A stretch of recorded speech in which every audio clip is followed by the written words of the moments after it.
I'll let you know when I unmute. So we get All right, we're getting the go-ahead, so you just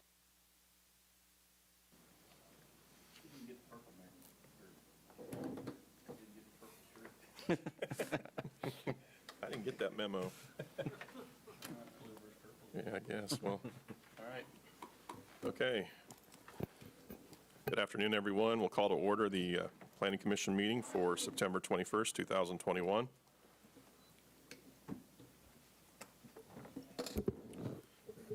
We'll do roll call. Oh, yeah. We've had the meeting called to order, so we'll see Commissioner Jones present, Commissioner Mike Sell, Aye. Commissioner Gilmore, Here. Commissioner Hay, Here. Commissioner Olson, Here. Commissioner Bernhardt, Here. Commissioner Waters, Here. Chair Linkowitz. Here. So we have 8 appointed members, we have 8 present, and that constitutes a quorum for purposes of conducting today's meeting. I would ask Asia to confirm that today's packet has been posted and notice has been provided of today's meeting. I can confirm that the packet has been posted and the required notice of the meeting was met. So we have jurisdiction to move forward and hear today's cases. Okay, ready for the approval of minutes? Mr. Chair, I make a motion, we approve the minutes of September the 7th, 2021. And I would second that motion. Okay, it's been motioned, seconded. Those in favor say aye. Aye.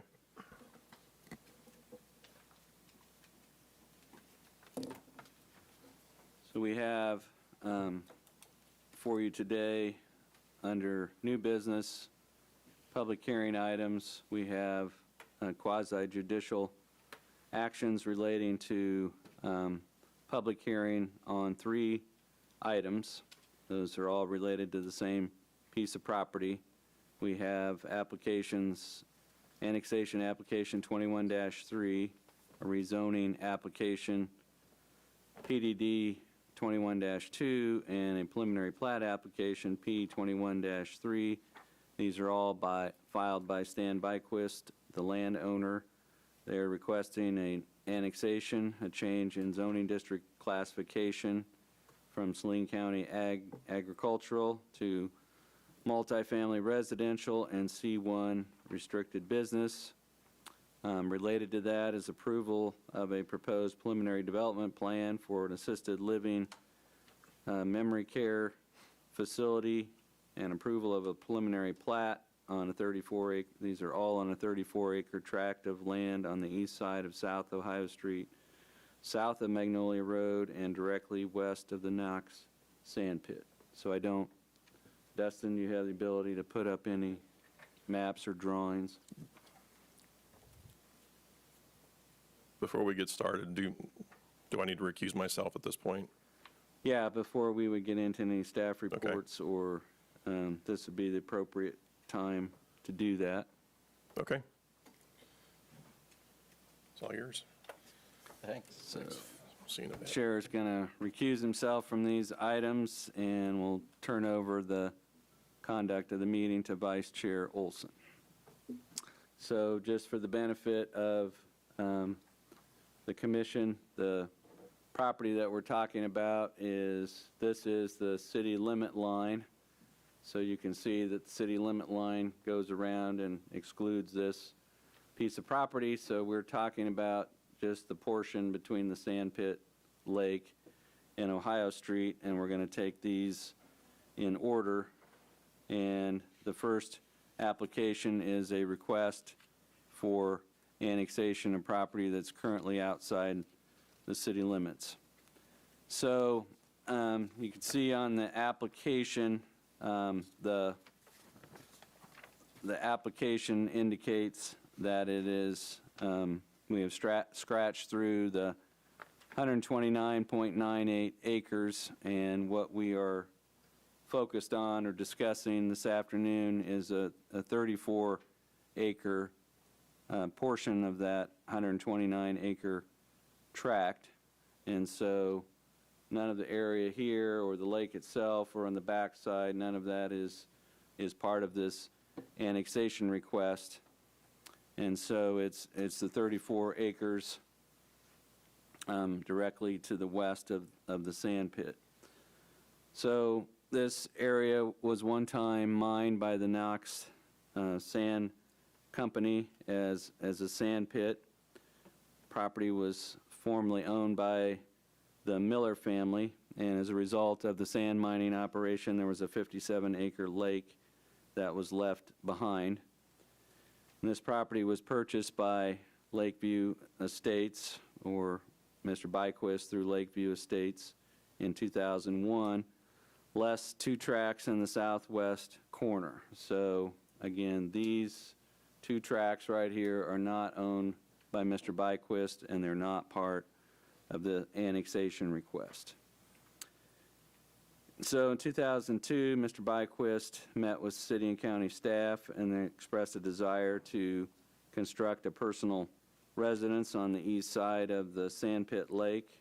And so to accomplish this, there were zoning and plating applications that were filed, and so the plan submitted was to subdivide this property into 2 lots, a residential building lot and a large holding lot on which no development was proposed.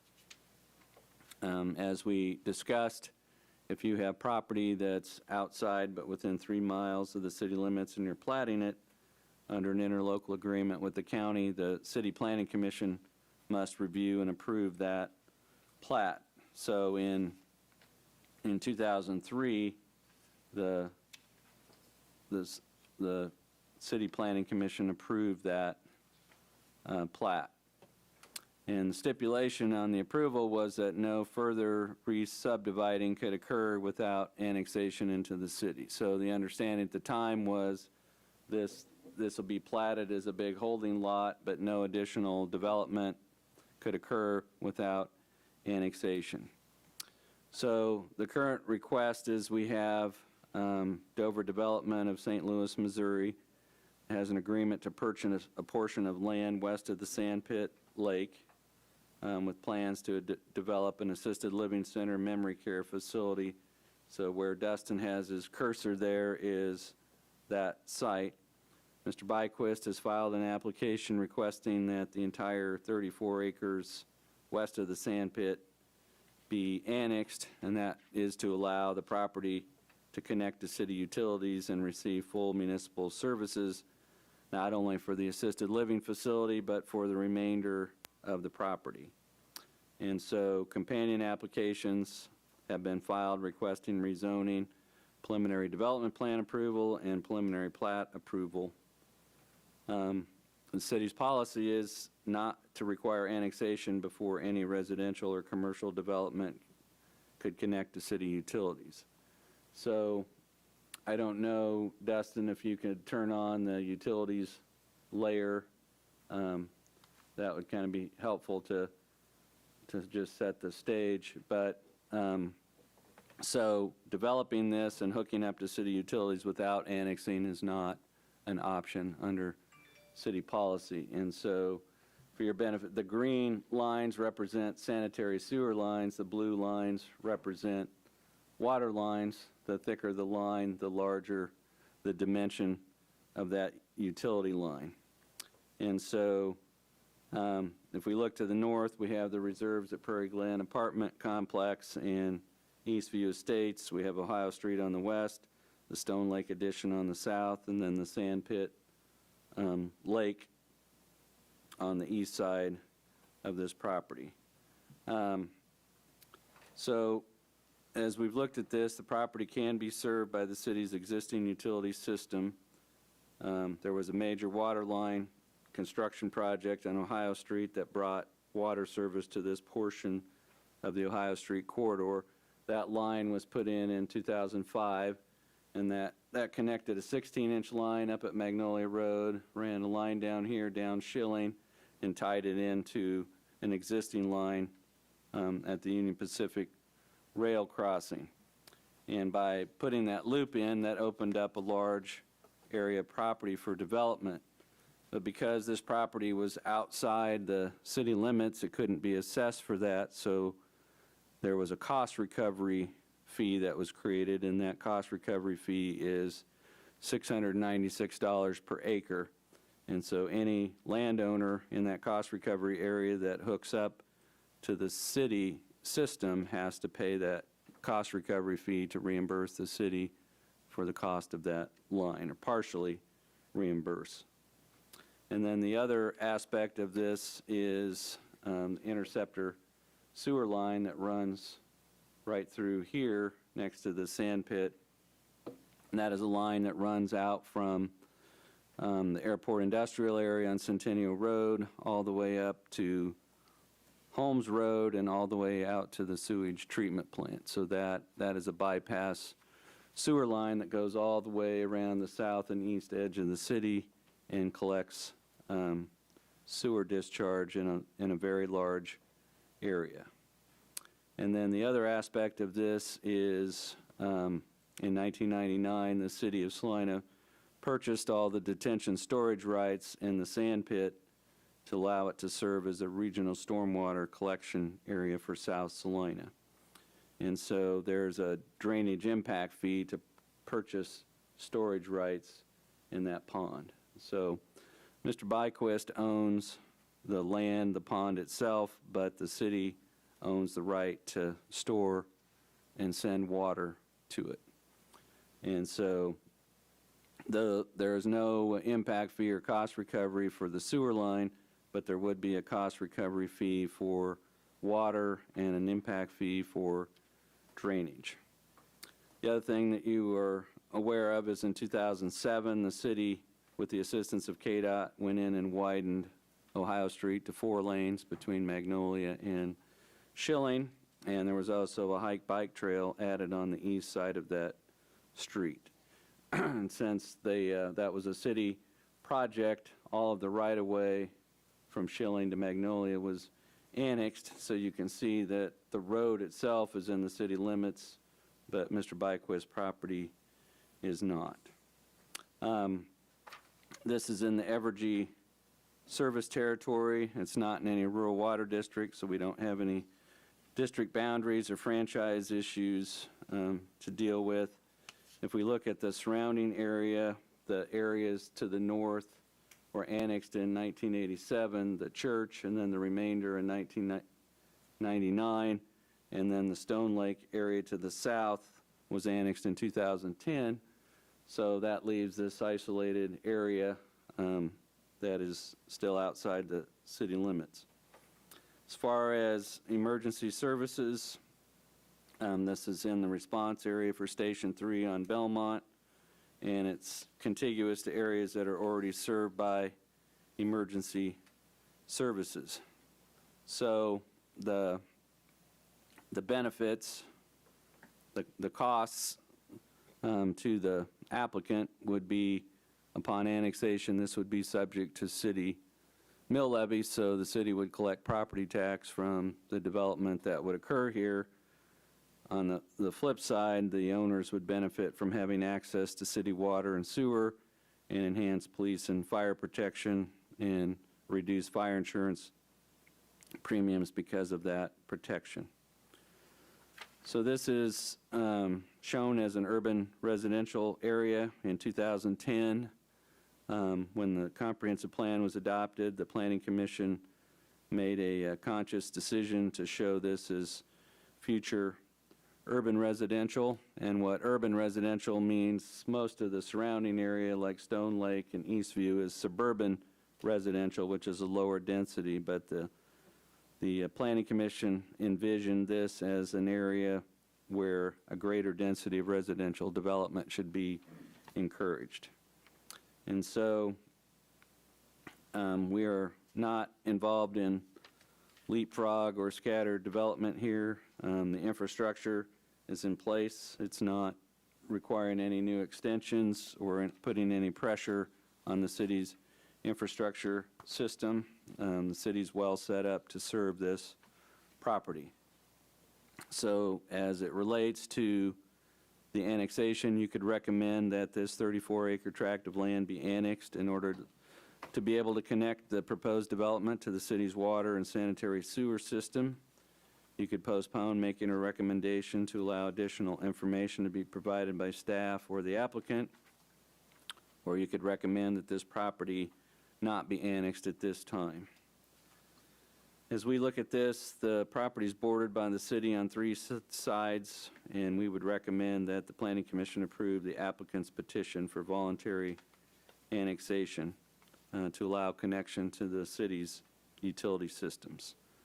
So the only other thing I would add is that there are some provisions that allow cities to forcibly annex property, in other words, to have the city initiate that annexation, but as a general rule, the city of Salina has not ever engaged in forcible annexation. We wait for the property owner to ask to be annexed, and so this has just taken a while, but the owner is now asking to be annexed.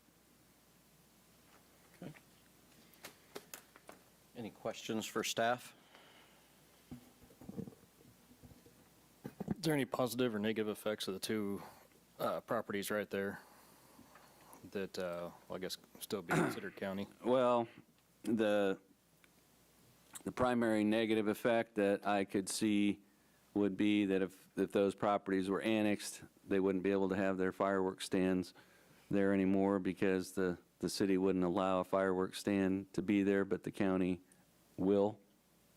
And so if they, from what we can tell, they are not connected or any way benefiting from the city's infrastructure out there, even though they're close by. But if they would approach the city and ask to be annexed, we would consider that, but we didn't. It's, as I said, the city has generally engaged in voluntary annexation, and they haven't expressed any interest in coming into the city, although we acknowledge it's kind of awkward to have them sitting right there, but there's not a great benefit to the city because they're not currently consuming any city utilities or services at this time. Okay. So that makes that red line go around that property then? Yeah, so this is, Ohio's in the city, this is out of the city. If this is approved, this line is going to come like this, and you'll have, this is kind of an island, this would be a really smaller island, and those owners got notice of this application in today's meeting, and we didn't hear anything from them in response. Okay. Any other questions for staff? Do we have any other issue or any similar situations like this with other islands as far as having county property inside city limits? I think there was one that I think I was able to rectify, but we did have one up by where Flying J is, where we did an annexation on North Ohio, and there was one holdout, and I got them to agree to annex. But there are not a lot of places like this on a major arterial street where that is the case, and I don't know what they have generally had a posture that they'd like the city to leave them alone, and so we have. Okay. Comments from the applicant?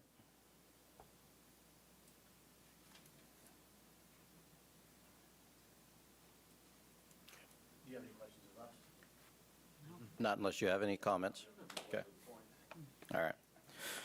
Comments by interested citizens? Anybody online?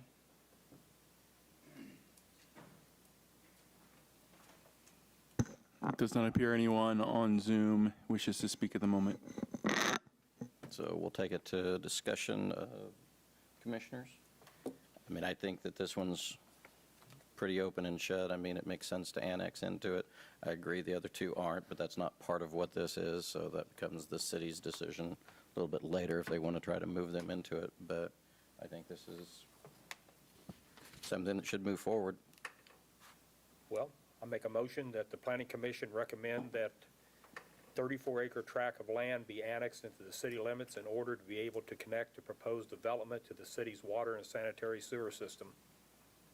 I'd second that motion. Okay, so it's been motioned and seconded. All in favor, say aye. Aye. All opposed? Okay, that is item 3.1A. Companion application to that is item 3.1B. And that is a request to change the zoning district classification of this property from Saline County agricultural to a mix of multifamily, including planned development district, and also R2.5 multifamily residential and C1 restricted business. So I think the best way to depict that is the way Mr. Hers has that on the screen there for you. So just to give everybody a point of reference, these are the two houses that are left out and isolated. This is Ohio Street here. This is next door to those houses. It's a proposed C1 zoning for a business or professional office site. This is the proposed site for assisted living memory care facility with potential future phases at a later time. This has been set aside for future multifamily apartment dwelling. And this area here has been set aside for townhome development backing up to the sand pit. The reason that is also included as part of the planned development district is the planned development district allows the planning commission to recommend and the city commission to approve variations from the standard development regulations. And in this case, you can see, although it's somewhat covered up here, this is the interceptor sewer line.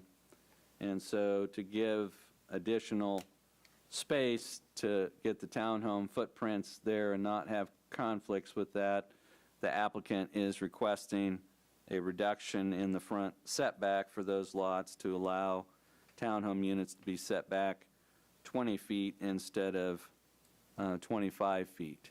And so we had a similar situation on Wildcat Circle where we had some lots that backed up to the Old River cutoff channel, and if they hadn't moved the houses forward slightly, some of them would have very limited backyards. And so the request is to be able to slide the townhomes closer to the street so there's more depth to get a townhome there without conflicting with the interceptor sewer line. So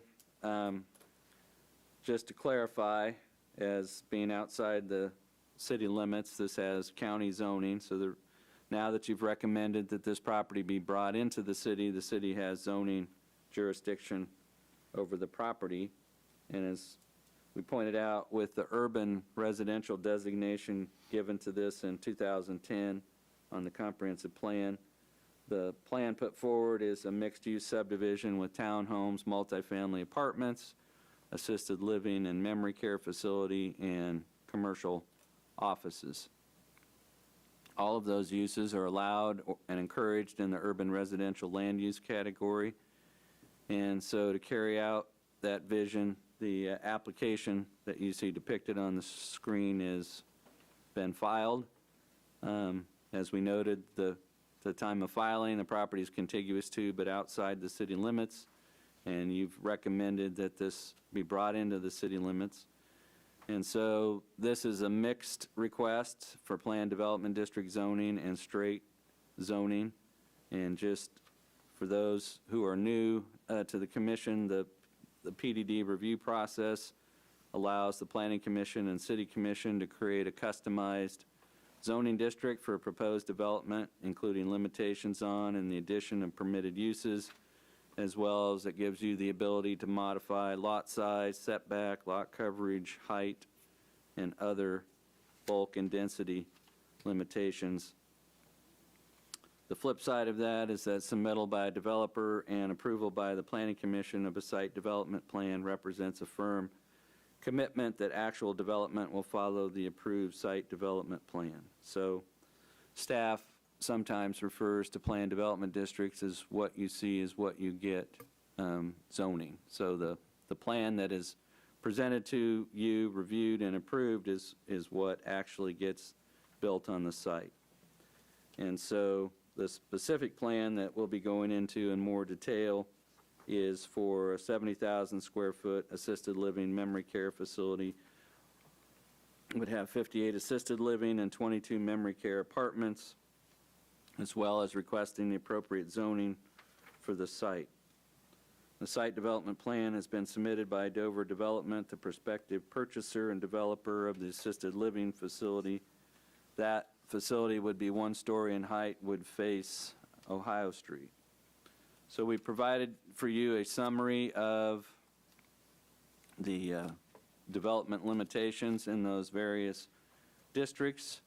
We have provided for you looking at the factors that we discussed in our study session about things that you should consider when you're considering the zoning of a piece of property. One of those factors is the suitability of the property for development or redevelopment under the existing zoning and use limitations, and whether the current agricultural zoning inhibits development of the property. Obviously, the current zoning doesn't allow for any form of multifamily housing. And so in order for any kind of suburban or urban density development to occur, it must be annexed into the city, which we've addressed, and it must be zoned to accommodate the proposed use. So we would certainly agree that the current agricultural zoning designation prevents this vacant property from being developed at an urban density, and that is a density that requires the support of and connection to city utilities and city fire protection. If you look at the surrounding area, we think that this property is well suited for that type of more dense development. It's somewhat isolated. It's got the buffer of the drainage ditch on the north side. It's got a separation from the Stone Lake addition on the south by a tree line. Obviously, you have the lake. And then if you look at the other uses up and down Ohio, you have the reserves at Prairie Glen and an office building there. You have the church. And then farther south, although undeveloped, if you look at the frontage on Ohio, you have R2.5 zoning in Stone Lake, and then you have commercial farther south. So we would agree that this is a mixture that fits well on this site and would be compatible with the character of the surrounding development. So as it relates to that, your role in this hearing this afternoon is to determine whether the requested zoning and the prospective purchaser's development plan for the property in the northwest corner would be compatible with the character of the surrounding neighborhood and the zoning and uses of nearby properties. As we pointed out in our annexation report, this property has access to a 12-inch water main that runs along west side of Ohio.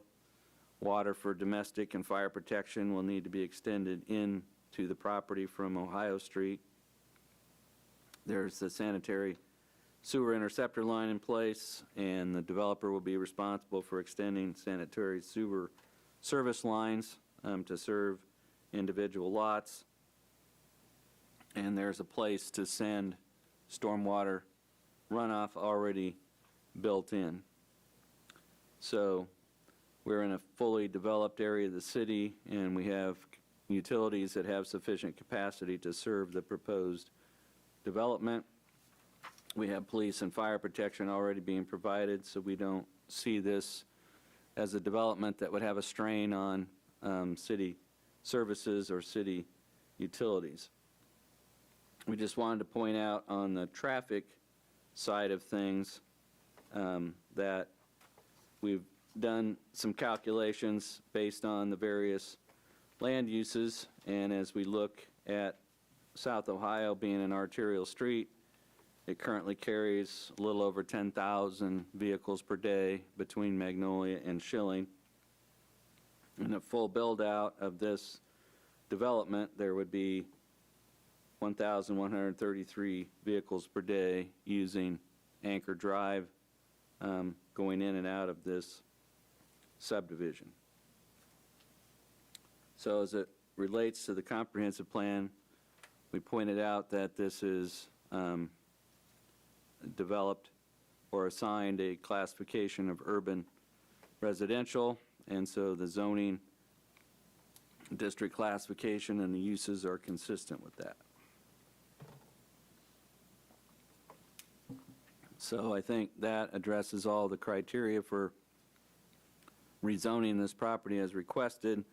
I'm going to turn it over to Mr. Hers to go over the preliminary development plan we have for what's referred to as Cedarhurst of Salina.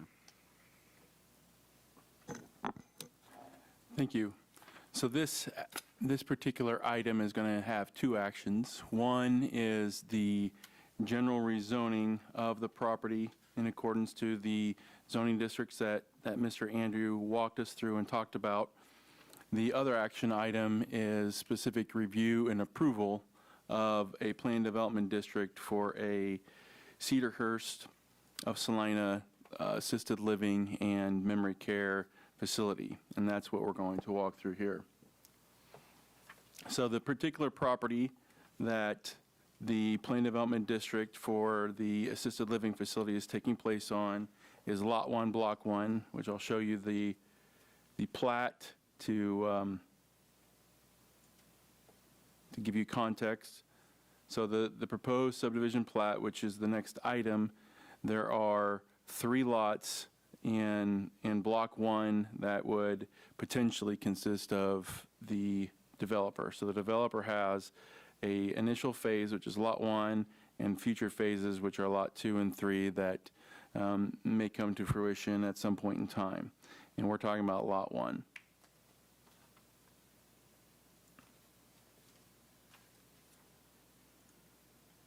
So the site plan itself, this particular lot, Lot 1, has 542 lineal feet of frontage on Ohio and another 638 feet of frontage on a proposed Anchor Drive. So Anchor Drive is a street that doesn't exist but would be part of the proposed subdivision plat.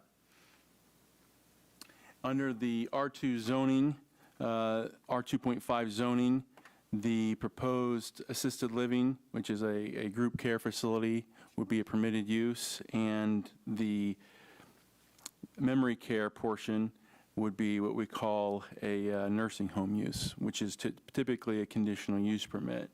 But because we're doing this through a PDD, we won't have to go through the conditional use permit process. It would be approved as a permitted use with this particular PDD. So we have two different uses that are tied closely together: an assisted living facility with 58 dwelling units, which is on the north part, and then a smaller memory care unit, which will have another 22 units. So in total, we have 80 units, 80 dwelling units on the site. Street access is being proposed off of Ohio. So this would be a direct access in off of Ohio that would take you to the front or main entrance of the facility. And there's 2 secondary entrances off of Anchor Drive to the south. And these are 25 feet and 26.5 feet. So all of the proposed entrances are within the requirements for a curb cut. One concern that staff does have on Ohio Street is the direct entrance off of Ohio Street. And the concern is that Ohio is 4 lanes with no center turn lane, and it's 40 miles per hour. And when we look at the Kansas Department of Transportation's guidelines for streets of this characterization, arterial streets with 4 lanes and no center lane, at 40 miles an hour, they suggest not having curb cuts for 365 feet, or that curb cuts be 365 feet apart. In this particular instance, we have 271 feet between the proposed curb cut on Ohio Street and the proposed Anchor Drive. And the concern that staff has is that southbound traffic going 40 miles an hour may be forced to sudden stops if there are vehicles trying to make left turns into the facility. And those sudden stops create an additional conflict point, as well as the potential for traffic backup.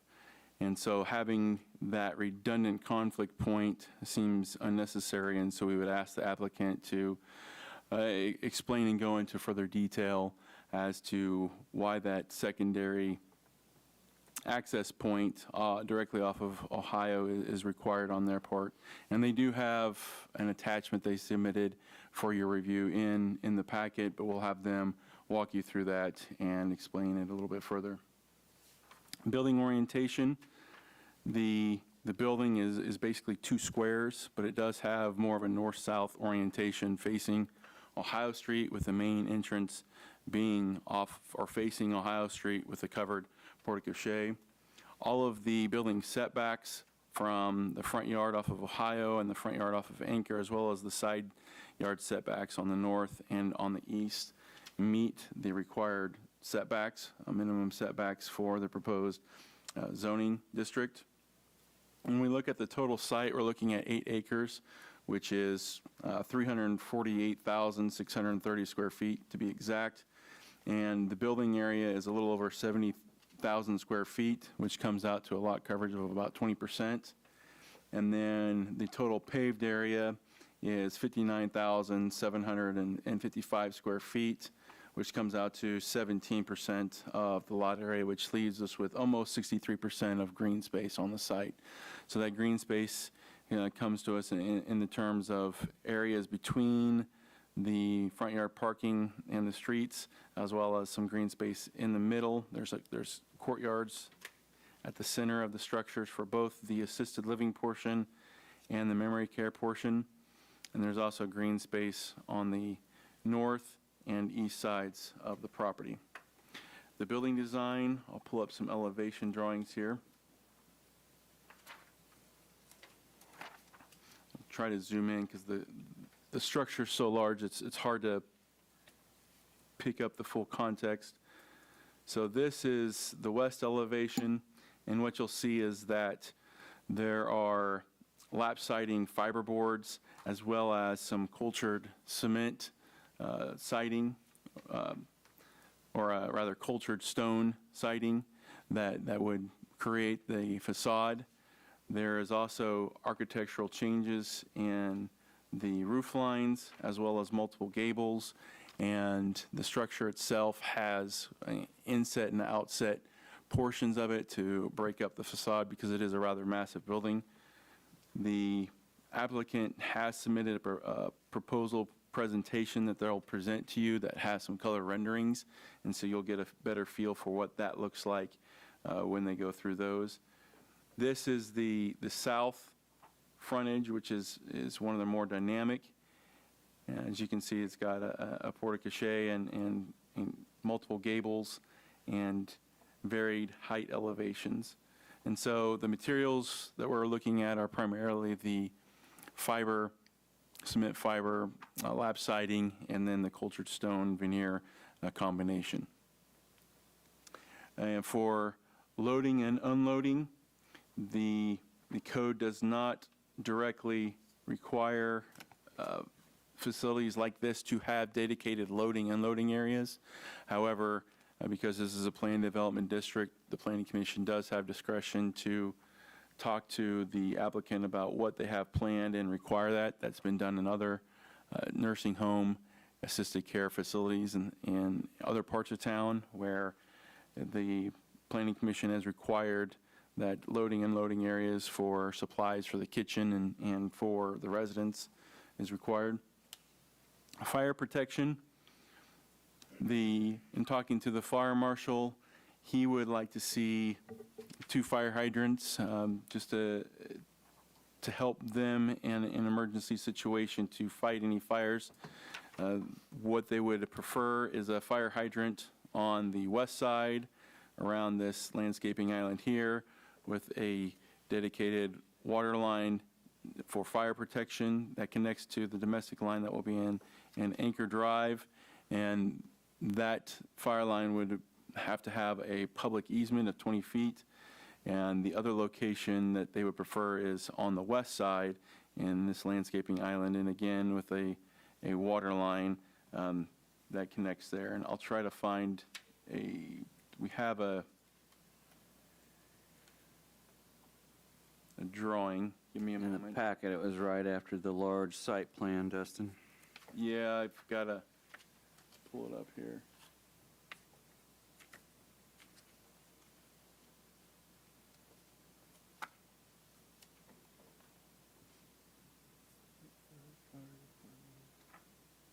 Well, I thought I had it. Maybe if I go to the, well, I'm not finding it right off, so I'll try to find it later when we're having the applicant speak so we can look at that. But essentially, a fire hydrant here and here. The other concern that the fire department had was in a major emergency event, how they would get access to the northwest portion, or excuse me, the northeast portion of the building. The proposed site plan does have a sidewalk already proposed that would wrap around the building, and he would request that that sidewalk be widened to 12 feet and thickened to support 75,000 pounds so that an emergency apparatus vehicle could access all points of the building in an emergency situation. Landscape, the proposed plan does have a significant amount of landscaping that's being proposed. So we'll look at the north half first, and we'll look at the south half first.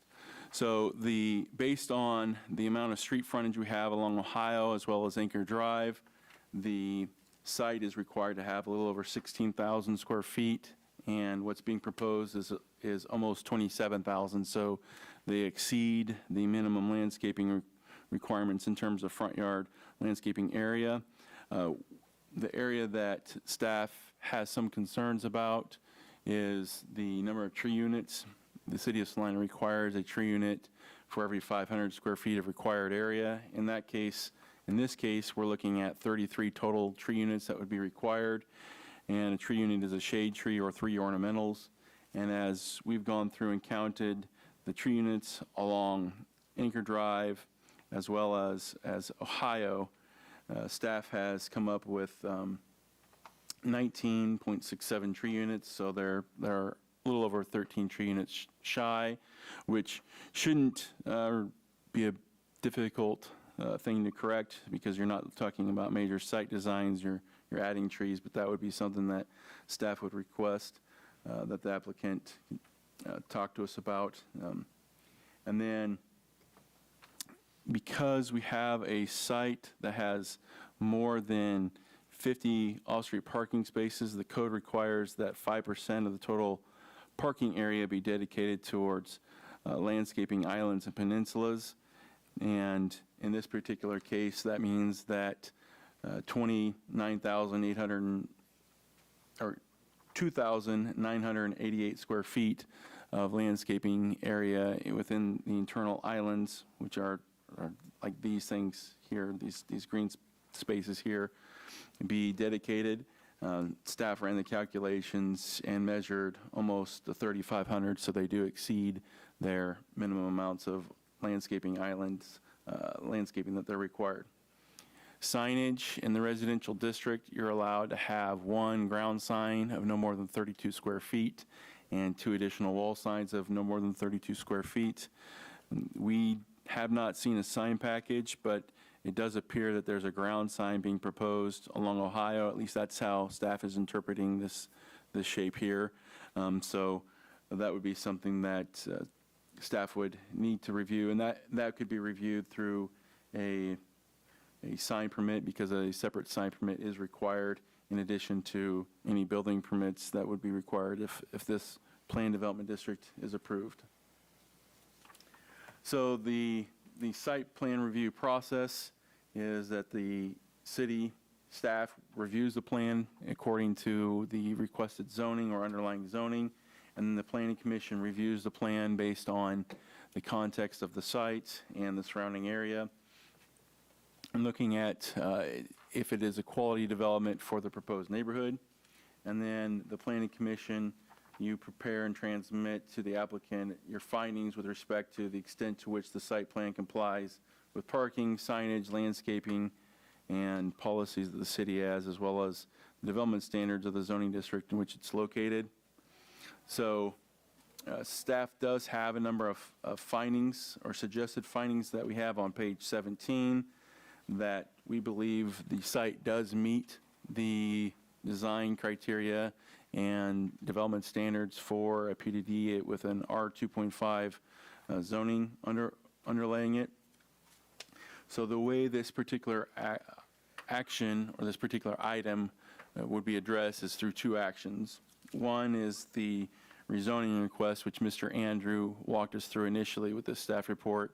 And then the second item would be the actual review and of the site plan itself and the planned development district for the assisted living facility. So what we want to do is just, the findings on page 17 relate to the request to change the zoning from Salina County Ag to the requested classifications. And we think that Ohio Street, being an arterial street, is a suitable location for an assisted living facility and also limited office development. If you look at the remainder of the property off of Ohio, it is suitable for a higher density residential development than continued agricultural use now that city water and sewer service are available and street improvements have been made to Ohio. If you look at the surrounding zoning pattern, this would be compatible and consistent with that pattern. We have needed public utilities and drainage improvements in place, or utilities can be readily extended. And the requested zoning changes, all of the classifications being requested would be consistent with the land use designation for this property. So as Mr. Hers mentioned, your first step is to consider whether the zoning map should be amended to change the zoning as requested. And so on page 18, as to the zoning question, we've outlined 5 alternatives. So the first one would be to approve the requested zoning change as filed. So you would understand under this alternative, no further site development plan review by the Planning Commission would be required, and except if there was a future expansion of the assisted living facility. If you weren't comfortable with the requested C1 zoning on Ohio, you could recommend a lesser change than requested, such as a residential classification instead of C1 there or for any other portion of the subdivision. You could recommend that the entire 34 acres be a planned development district and recommend that it be rezoned to PDD R2.5, PDD R2, and PDD C1. Under this alternative, final development plans would have to be submitted to the Planning Commission for review for the apartment lot and the office site. You could postpone consideration of this application and continue the public hearing to a future meeting date if you feel like you need additional information about this proposal, or you could recommend that the rezoning request for this 34-acre site be denied at this time. So I think it would be appropriate to take these actions one at a time and consider action item number 1, which would be the requested zoning map amendment.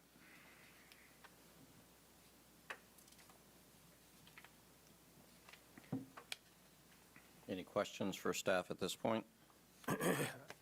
Is this the place to bring up about the Ohio Street where we were talking about That would be the next item, The which next item, relates okay, to that's fine. the site plan itself. This is whether, if you want to put that map up, Dustin. Okay, no, that's fine. The plat? No, the map of the requested zoning. Okay.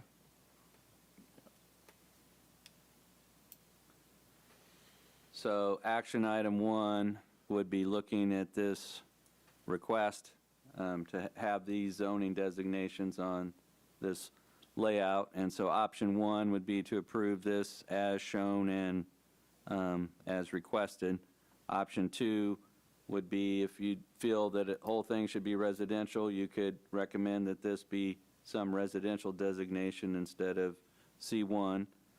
Under option 3, the entire area would be a plan development designation, which means that you would review plans for this and this, similar to what you're reviewing here, but at a future date.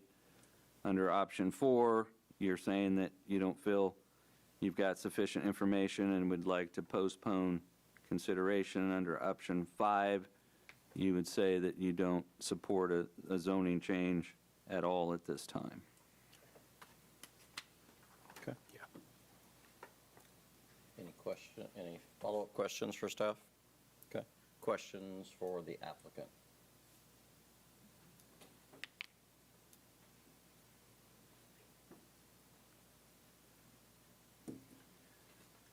If you can state name and Yes, sir. address. Good evening, Jeff Mace, Compro Realty, 157 South 7th, here on behalf of Mr. Byquist, and just really wanted to stand for any questions that you may have on the zoning piece, and then Nick with Dover will get up and kind of walk you through what they do and their renderings and all of that. Are there any questions? Just wanted to stand for any questions at this time. Okay. I guess one question on the C1 zoning part of it, I mean, is there anything that you're kind of anticipating possibly going into that area at this point in time? No, it's kind of out in the future? We worked with staff a little bit on how and where to draw those lines, and because of what we ended up with was kind of a strange size there because of the frontage that Dover required for their development, which obviously has some pretty intense critical mass to this development. And so we worked with some parking and all of that. We just see that given the way it orients, and with the residential to the south, we've been working with those folks trying to get something in there, just as Dean indicated, they just prefer to just be left alone. But we ended up with that site like that because in working with staff, it's what we felt we could put in play best. Okay. And so small office, small insurance office, accounting office, something like that. And then with the parking in the rear to give them that frontage, that's what we came up with just from a highest and best use. If the question is, do we have something getting ready to go right now? No. Yeah, no, more of just what you explained. It's just that's what we came up with as being the highest and best use there. Our crystal ball, as good as it may or may not be. Yeah, hopefully someday that house will disappear and it can be squared off, but at this time, it's not the case, so. Okay. Any other questions for the applicant? Okay, Thank you for your consideration. thank you. Any comments from citizen? Do we have anybody online? Does not appear we have anyone online that would like to speak. I fielded 4 phone calls from residents of Eastview Estates, which is to the northeast of this. It kind of backs up to the ditch, and after I explained how this would be laid out and the fact that we have the large buffer ditch, they didn't see where this would going to have any impact on that neighborhood directly.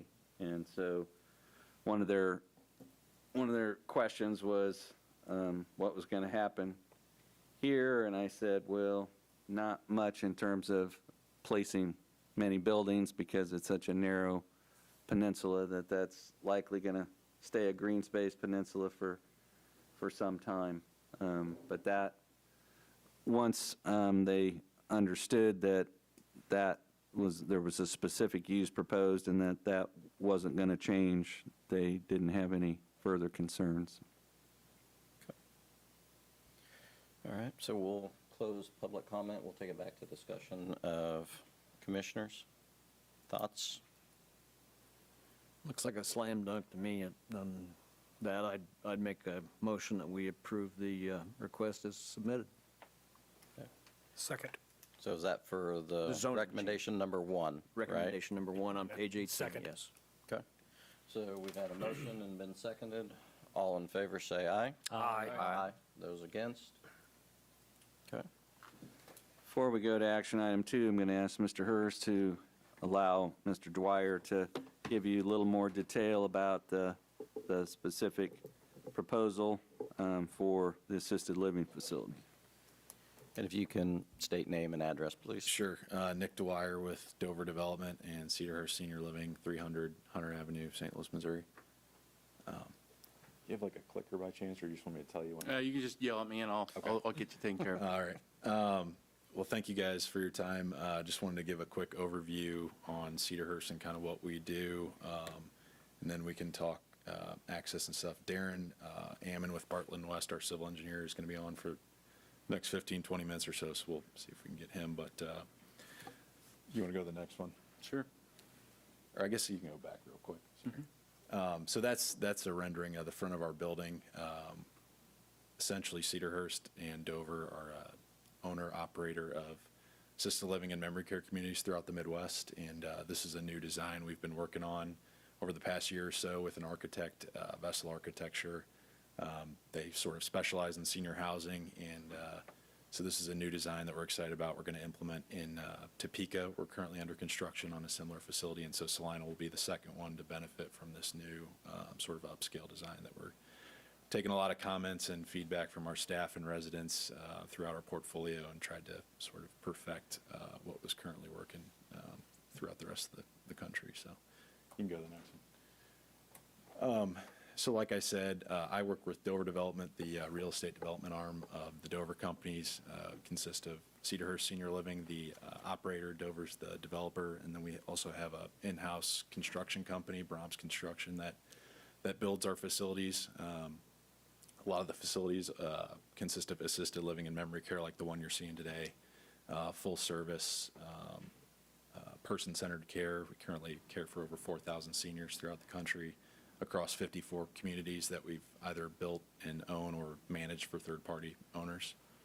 So we have professional caregiving staff. There will be a lot of nurses, caretakers working at this facility on top of dining staff, property management, facilities management, restaurant-style dining programs, housekeeping services. We actually partner with a physical therapy company as well that will have a small space in the building for residents to use. And that's usually paid for out of their insurance, so it's sort of free to them out of pocket.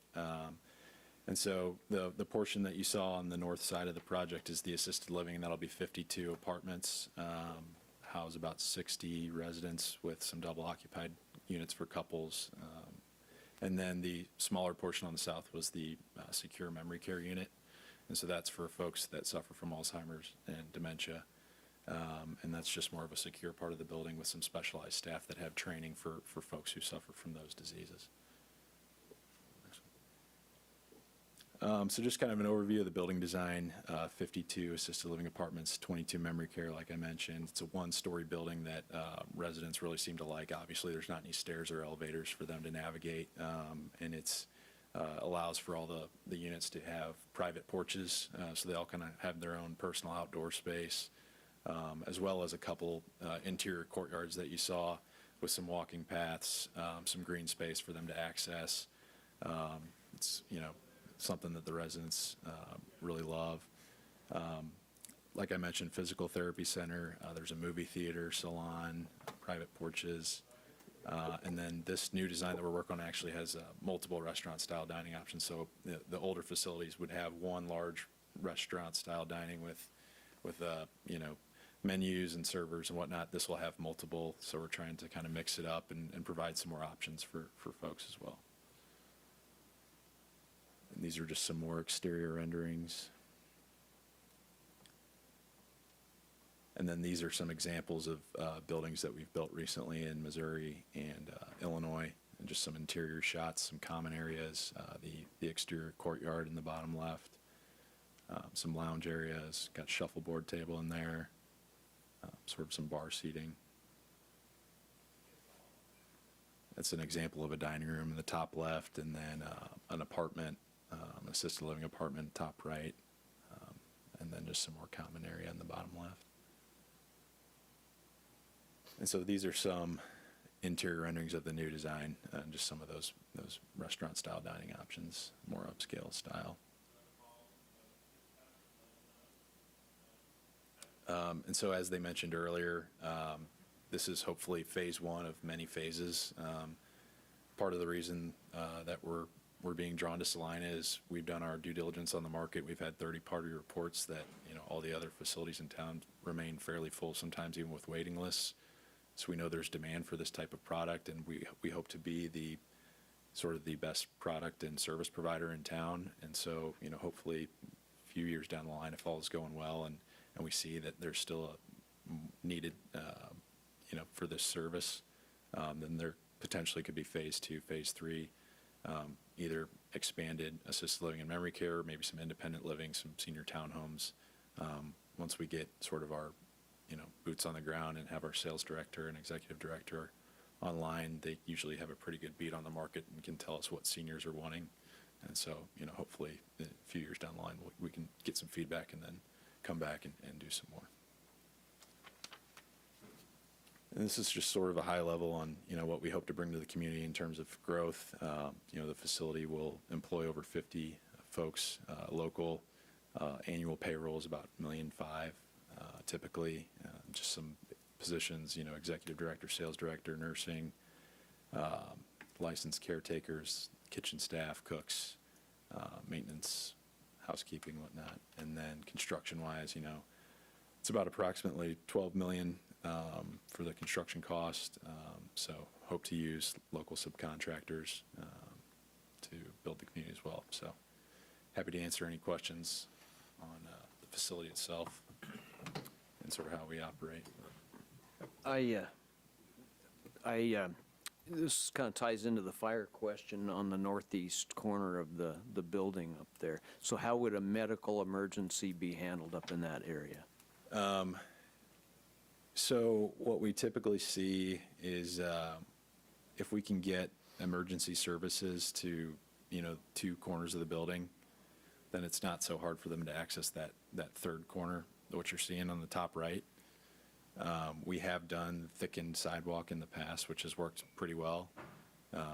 As Jeff mentioned, the site was a little tight based on the footprint of the building, so we weren't able to have a wraparound fire road, which we prefer not to, just because it sort of takes away from the residential feel that we're trying to create. I mentioned the residents love the private porches on the back of their unit that will be all along that east and north side. And those units typically sell pretty quick because of that, especially in central Kansas. You get a lot of residents that want sort of that residential feel where they can look out, onto the property. And so that, that thickened fire road would sort of detract from that, lose a lot of its luster. But we have done the thickened sidewalk in the past, and I don't think we've had any issues with it to date, to my knowledge. So, what about the fire chief's recommendation about the sidewalk being widened enough to get an apparatus down there? well, we'd be willing to do that to an extent. I'm not sure what was the 12 feet was what they asked for. The standard fire lane or fire road would be 20 feet. The fire department's asking for essentially a reinforced sidewalk of, if they had 12 feet, they could make that work with a little bit of widening at the corner, but essentially they're looking for a reinforced, there's things like grass pavers and other things that can be used in that context, but they're looking for a thickened sidewalk, not a full-blown fire road. And you're okay with that? I would say on one side, the north were really tight, so my thought would be maybe do an extension on the east side, so that really limits the amount of building that is not 100% accessible by a fire apparatus, and they could make that short run on the top work in the event, there is an emergency right in that center of that area. But I think we could look into, thickening some of the sidewalk off the back, as long as it didn't detract from, the views and the amenities to those residents. I think it's something we're we'd be willing to accommodate. One last question. You've talked about a proposed street name of Anchorway. Did the thought of Memory Lane ever come up? So that was the first I've heard of it, actually, but that's a great idea. Memory Lane would definitely be something we'd do, so. Dustin, if you could bring back his presentation, there was one slide in there showing the different phases. That one right there. My concern right there is that one showing that the Anchor Drive is dead ending at the end of that parking lot.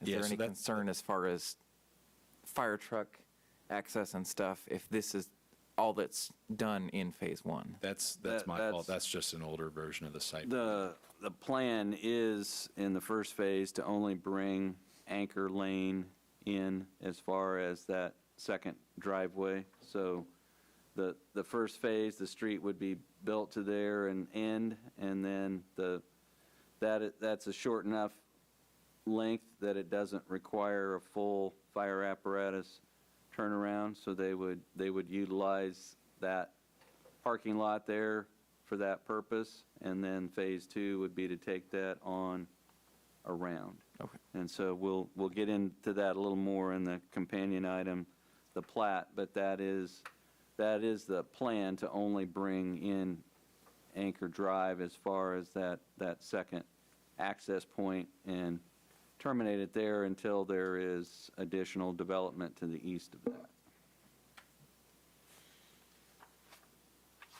I think my concern is that Ohio Street with the 40-mile-an-hour traffic running through there and no turn lane is, I mean, what options, Dean, do we have on that? Well, it's what you want to do is not eliminate, but to minimize the number of turning points and conflict points. And the only thing that we were pointing out is that this street and this opening here are fairly close together, and by the access management guidelines that KDOT has, they recommend a minimum of 365 feet between openings when you have a 40-mile-an-hour speed limit and 4 lanes, and this is closer than that. I don't see very many options for shifting that around or shifting it north. The other thing that appears to me is that in terms of the frequency is it, and maybe Mr. Dwyer can clarify that, but appears that most of the staff or employee parking would be here or perhaps up here farther, but the more frequent trips are going to be staff working here in and out, which if they're parking here are most likely going to use this entrance. So it's just the fact that you've got a wide open 40 miles an hour and not many openings there, so having these close together might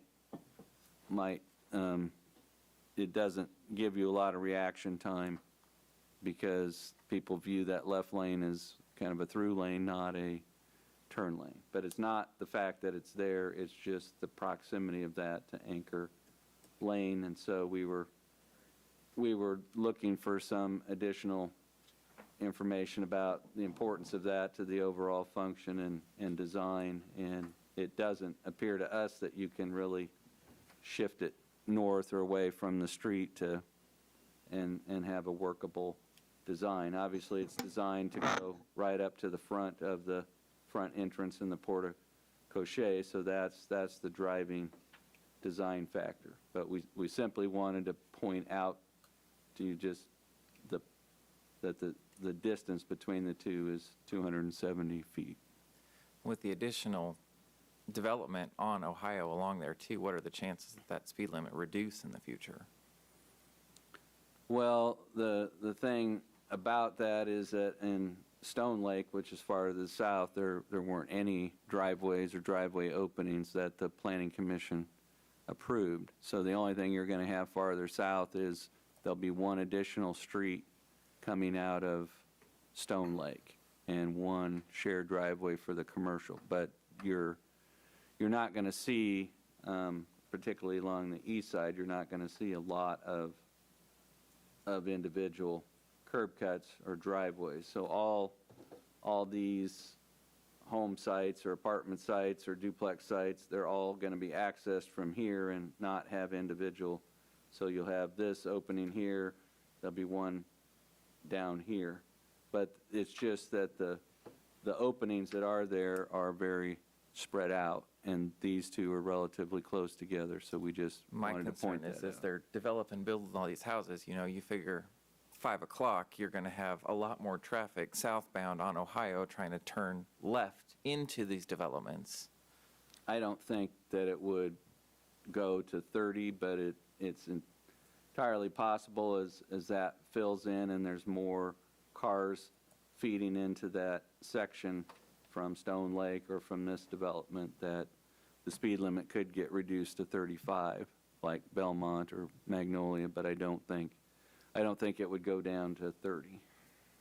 What is the primary function of that? Is it just for visiting people? So our main concern is really EMS and fire access and circulation. So, you know, to be honest, these are elderly, very elderly folks that require assistance with activities of daily living. So there's the nature of the business and our experience. Ambulance, fire department, you know, trucks will get called to the facility, and we're trying to make it as easy for them to get to the front of the building, which is where most likely they'll usually pull up in our experience. You know, all the facilities that we operate have a dedicated direct access to the facility. And as the remainder of the project and the Lakeview Estates gets developed, you know, it would be our preference to keep the seniors and the facility traffic separate from the rest of the residential. You know, we would hate that EMS gets called and there's a bunch of folks coming in and out of the residential subdivision and they can't get to the front of the building where there's a senior waiting to go to the hospital or wherever. So that's really our intent. You know, we don't have a lot of residents that do drive, but the ones that do, you know, they're elderly, like I said, and we want to make it easy for them to get in and out of their home too. And we want them, you know, to be able to see the entrance. We don't want to have them navigate, you know, off of a side street to pull in and then figure out where they're going to park. You know, we'd like, you know, they can see the sign, Cedarhurst, and that's their home, and they can pull in off the main road. And, you know, we'd definitely be in support of, you know, lowering the speed of the road just due to that fact as well. But, yeah, that the front entrance really is critical to the project. Where is this drive in relation to Burr Oak Lane? Dustin would have to, Burr Oak Lane is to the south of this. So this, on the west side, Burr Oak Lane is the first intersection south of Magnolia. And so Anchor Lane is going to be somewhere in here. And then this driveway opening will be in here. Okay. So go farther north on this. So go up to the reserves. I want it to line up. Keep going up north. To do, what do you? Yeah, keep going one more. A little bit farther. There you go. So now you have the entrance into the reserves right there, right? So what's the distance from there to where the proposed entrance to the entrance of this facility? What's the distance from there? Because right now what we're talking about is most of your traffic, I'm assuming right now on Ohio Street, is flowing from the north to the south, which would be your left-hand turn. So if you have an entrance from there to there, what's our distance at that point? Because right now they're coming off of Magnolia, they're slowing down, turning into the reserves, they're going to accelerate, come back up. By the time they get to the next entrance, they're probably not at 40 miles an hour, well, depending on who it is, of what their speed is at that point in time. But that's where you're going to have your left-hand turns coming into, less than what you've got your traffic coming from the south at this point in time. So until you get the development at your Stone Lake continuing, And then the other developments south off of Schilling Road, most of your traffic's still coming from the north. Yeah, I don't know. I'm kind of ballparking here, but I'm guessing 330, 340 maybe, or 730, 740. Right. So you've got that going in, and then truthfully, what you've got is kind of like Carla talked about, you've got Burr Oak where you've got people turning into that area. They're in the right-hand lane, so they're slowing down in through there. For clarification, Burr Oak Lane does not line up with this anchor, No, correct? correct. Yeah, it doesn't line up with either one, I don't think. Dustin, on the plat, there's a prescribed distance from the edge of that house lot to Anchor Lane. Yeah, so it's 122 feet, looks like, or 127 and a half. So if you go back to the aerial photo, And then I can measure from there. and you go from the edge of that house lot on Ohio, north 127 feet. So it's just offset.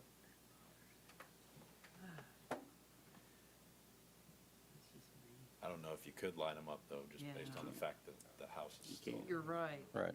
That other property would stop you from Right. lining it up. couldn't get Yep. it right away. No, there's no way. One dimension that I looked at that was, as we saw staff's comments, is if you go back up north, Dustin, to the reserves, there's a parking lot, so there's that entrance, then there's that parking lot, and then there's the church.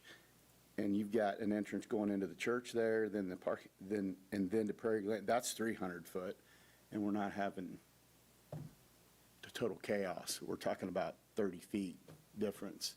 If, just as a reference point for you all, as you're looking at it, we put that parking lot in when we did the apartment complex, or the office complex, and it hasn't caused major problems, and we're talking, 30 whole feet, so. If that's helpful for you all, that's stuff that I was looking at when I saw staff's comments. And still, I mean, I don't know this is something you can't quantify, but we're still not talking a large number of cars being in and out of there at any one time, right? Yeah, traditionally, we're pretty low intense traffic use, just by the nature of the facility, yeah. Can you go back to the site plan?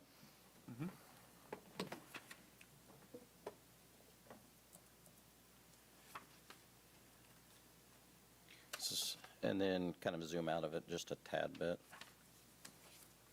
So just kind of as a follow-up question before, maybe I missed it. So on the parking on where you're anticipating typically the residents are going to be parking, where the staff is going to be parking, those kind of what do you typically see in your current facility? So in this setup with this entrance off of Ohio Street, then we have Anchor there. Again, I'm assuming staff is going to be coming in and off of the road and then going into the parking. So your immediately back of there? house staff, so what he's got the cursor over right now, Right. that'll mainly be back of house staff. So your kitchen and your back of house area is kind of right off that. So that'll be mainly your cooks, housekeeping, those sort of folks. Okay. The more professional staff, management staff, will most likely have parking in the front towards the porte-cochere. And then you also have some reserved visitor parking for folks who are wanting to tour, want to come take mom and tour through the facility, thinking about moving in. And then residents will usually park, get as close proximity as they can to their personal apartment. So if you live over on the north assisted living side, you'll most likely be parking in those spots shown just to the right there. And then we've also got some dedicated covered parking in the southeast corner for folks who might live down in that portion of the building and want to get some covered parking as well. So like truck deliveries or things for the kitchen or things like those, that's going to come in this way most likely? Deliveries, would come in that direction. Off of the second entrance off of. Yeah, if it's something coming to the office, the physical therapy space, those would all come in the front. If it's like a food delivery or a trash pickup, then it would come in the back. So you've kind of got your more, I guess, like industrial type deliveries uses kind of would come in the back keep it off the front of the building, which we try to, keep nice and clean, obviously. And then, any sort of like administrative office type stuff would happen in the front, as well as visitors and residents. So with that, and then tie it back into the fire hydrants, the recommendation, how does that impact or change your current setup for parking and access? The addition of fire hydrants isn't going to change the parking configuration Okay. at all. Okay. It's just there's one requested hydrant here, and there's one requested over here, and they're not gonna change the paving configuration. There are islands there already, and here, and that would just be a placement of a hydrant that would be fed by the underground. And so the use of the porte-cochere and the main entrance here is probably going to be more for the EMS response and all. A fire truck is going to either come here or come there to hook up to a hydrant, and come in here to hook up to a hydrant. But this is primarily going to be used for EMS vehicles. A fire vehicle is going to stay out here and hook up to the hydrants. They're not going to get close to the building or go under the porte-cochere, but that, in terms of emergency response, those would be used primarily by ambulances or EMS, unless the fire apparatus are not going to get into here. They're going to stop and hook up at their hydrants.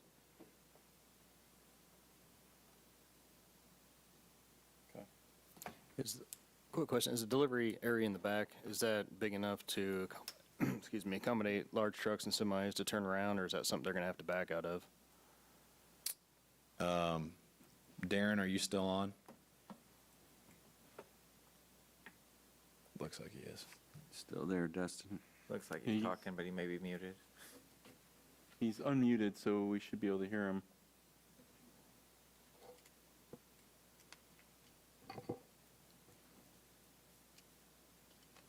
Looks like he's trying to talk. I want to say yes, but he would no. They usually run the turn radiuses and turnarounds and whatnot.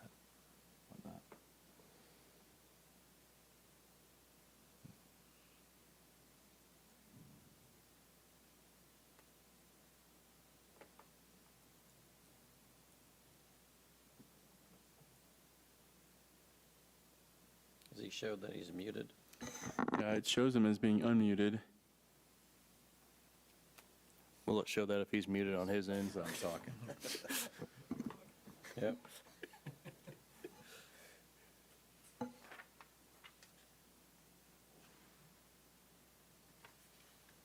Is there like a speaker associated with the speaker system? Yeah, so it's the system's coordinated so that, he's got a chat he's sending in. He says he's talking. He sent us a message in chat.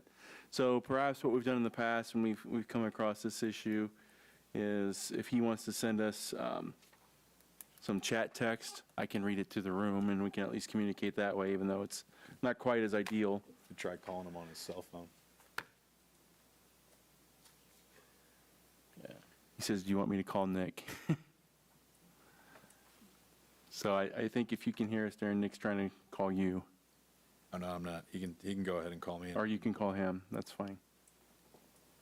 Yeah, why don't we see if we can have him call you and put it on speaker phone and see if we can hear it or not. All right. You there? Can you hear me? Yes. My mouth was moving, but apparently nothing was coming out on the other end, but it says my audio is working, so I apologize. That's all right. I've got you put up to the microphone. Yeah. So the question, again, I'm Darren Ammon with Bartlett and West, working with Nick and the Dover team. I believe the question was about the turning radius at the back. Is that where we're at, Nick, just to confirm? Correct.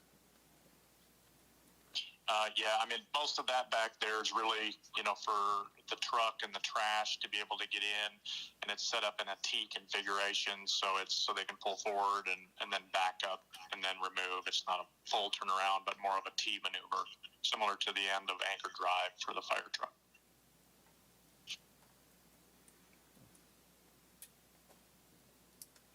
That'll work, thank you. Okay. Any other questions for applicant? Okay. So we'll go to comments by citizens. Anybody Thanks, Darren. I'll let you go. online? Okay, thank you. Does not appear we have anyone online wanting to speak at the moment. Okay. Anybody else have any comments about this? Okay. Let's go to discussion. We would just want to call the commission's attention to, we have under action item 2, we just have a number of conditions or recommended conditions. And so there's four items that relate to the site plan specifically that we made some comments on. The first one was to modify the landscape planning plan to provide, increase the number of tree units to 33 units in the front setback area. The second one had to do with revising the plan to show a 12-foot reinforced sidewalk running along the north and east sides of the building capable of supporting fire apparatus in order for emergency apparatus to have access to the north and east sides of the building. As Mr. Dwyer indicated, it could be possible and that will be further discussion with the fire marshal, that you wouldn't have to completely ring the building, that you could increase the access from the west to a point and stop it and increase it along the east side and not have the continuous loop around the north side, but that would have to be a detail worked out with the fire marshal. The third item was revising the plan to show 2 on-site fire hydrant locations. And then the other thing that staff was struggling with is that the preliminary civil design plans didn't show us any locations of proposed fire hydrants in the public right-of-way along Anchor Drive. So if there are some proposed along Anchor Drive as part of the public infrastructure, we'd want those identified. And then what we're proposing is that the final development plan with containing all those revisions would be an administrative action. So once all the parameters have been set, that the final approval would be by the zoning administrator prior to issuance of a building permit. And then if there are future phases, those would come back before this body. And then the final one is just that development of the site shall be completed in substantial conformance with the approved site development plan. So we are not, staff did not recommend that not recommending that we just have conflicting interests and values. On the one hand, having our city policy encourages 2 ways in and out of sites for emergency response. The flip side of that is our access management policy recommends spacing curb cut openings on arterial streets as much as is practical. And in this case, you can't really move Anchor Drive, and because of the size of the facility, the way it's centered there, we simply wanted to make sure that you understood what the spacing was between those 2 openings are, so you could make an informed decision. Dean, for future reference, I agree with Mr. Gilmore on this. I don't know if we're there now, but in the future, I really do think that may slow down, like on the north side of Magnolia along Ohio 235. What determines a speed limit change, and how's that figured? Some of it has to do with the width of the travel lanes, and some of it has to do with the density of the development on either side. The more driveways, the more opportunities for turning movements. You say, for example, the block of Crawford between Front Street and Ohio, or between Roach and Ohio. You've got numerous curb cuts in there. You got people making turns, left turns and right turns.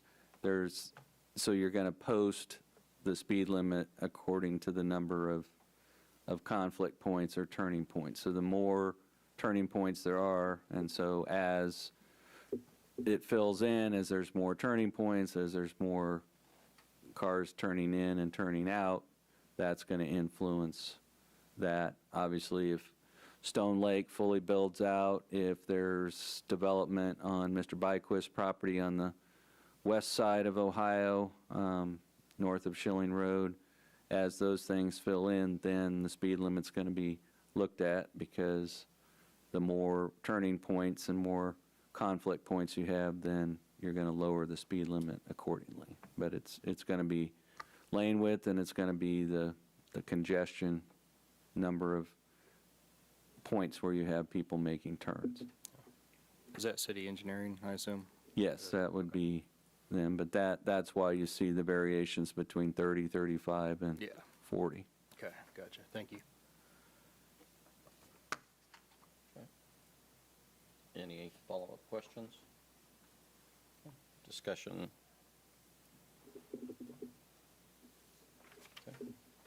I just do want to call attention that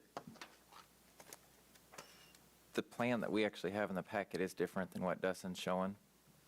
As far as this is showing that there's parking on the north side and the south side in the back of the building there. Well, that may be a little deceiving, because a lot of those plans were divided in half, and so some of the pages in there are showing the development in halves. So, Dustin, can you put your side plan up on the screen? I'm not necessarily. So what you're looking at is you have two halves. You have one plan that shows basically where my cursor is south, and another that shows where my cursor is north. Right, and we have, this one is the full one that has the fire hydrant locations. Oh, okay. It's actually showing that there is parking to the north and to the south in back of house there. It's showing the covered parking would be on the south side of the drive there. Right. Okay. Yeah, that's a different plan than the site plan here. It was used to create the illustration. So you can confirm with the applicant, but I don't think it's. Do you know what the source is of this drawing that you've currently got up on the screen, Dustin? Yes, this is the third page of the plans that were submitted for review for the PDD. But you have some drawings that you took and you superimposed the distances for the driveways on there? Yes. Okay, I think that appears, is that the drawing that you have on the screen now? It is, it's very similar to this drawing, yes. I'll show you the. Do you know the source of that drawing? The source of this drawing, which I believe you're referring to, is the plan that we've been looking at for our discussions here today. But it's not what Mr. Gilmore's pointing out, and what I have in my own packet. That is not the same site plan that's in the packet as the site plan.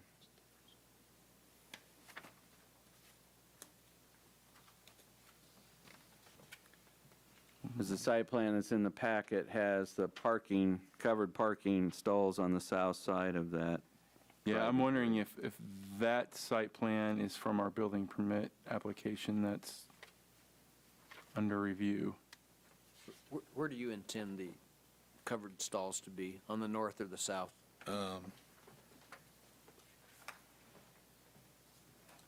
So everything that I have in the packet is what Darren and Bartlett and West submitted as part of our site plan review. So It's different. this should be accurate, this version that you guys are all looking at. He's answering your questions on the screen as we talk here. Yeah, Oh. last minute change. He said south a little bit ago. Are you able to read his comments, Dustin? I'm sorry. I'm having a hard time following everybody here. Are you able to read Darren's comments that he was typing in? Oh, let me look.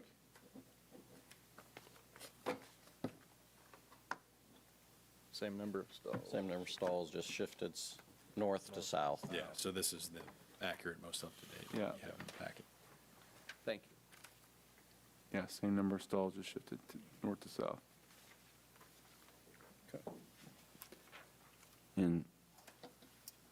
In staff's defense, we have had a plan development district application and a building permit application submitted at the same time with drawings that are parallel but not necessarily the same. So it's entirely possible that we gave you a hybrid of what was submitted with their PDD application versus what was submitted with their building permit application. So the most important thing to know is which one is the most current and what the actual proposal is.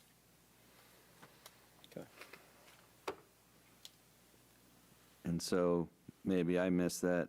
Dustin, is the plan that has the covered parking on the south side the most, what we're supposed to be reviewing and voting on this evening, or is it the other one? I think that'll be a question for the applicant, because The south side. the south side. South side. Yeah. Okay.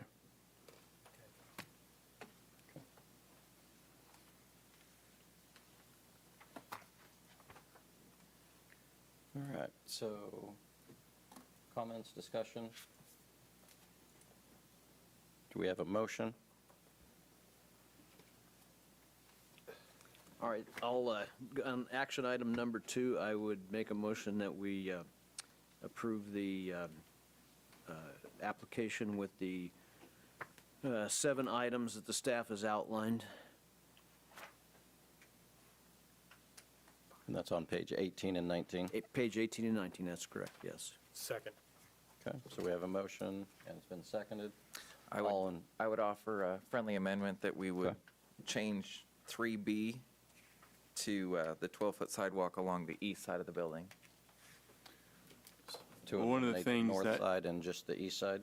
Yeah, one of the concerns that staff has with our experience with the fire department is getting into or getting to the area of need in an emergency situation is the one thing, but then they have to get out. And so I'm not sure how they would get out. So I think I'm fine with, I think it's fine to amend that particular condition, but there needs to be some way for the fire department to get back out. So it may require some additional Turnaround design work. Yeah. Maybe not necessarily, that sidewalk connection on the north side, but some other sort of way of turning around. But there's got to be a way not only to get into that north, or get to that northwest corner, northeast corner, but also to get back out somehow. Okay. So I think there's some, I thought that 12-foot was a recommendation to start with, though, wasn't it? From the fire marshal? Yeah. Yeah. Right. yeah, so I'll bring it back up to clarify.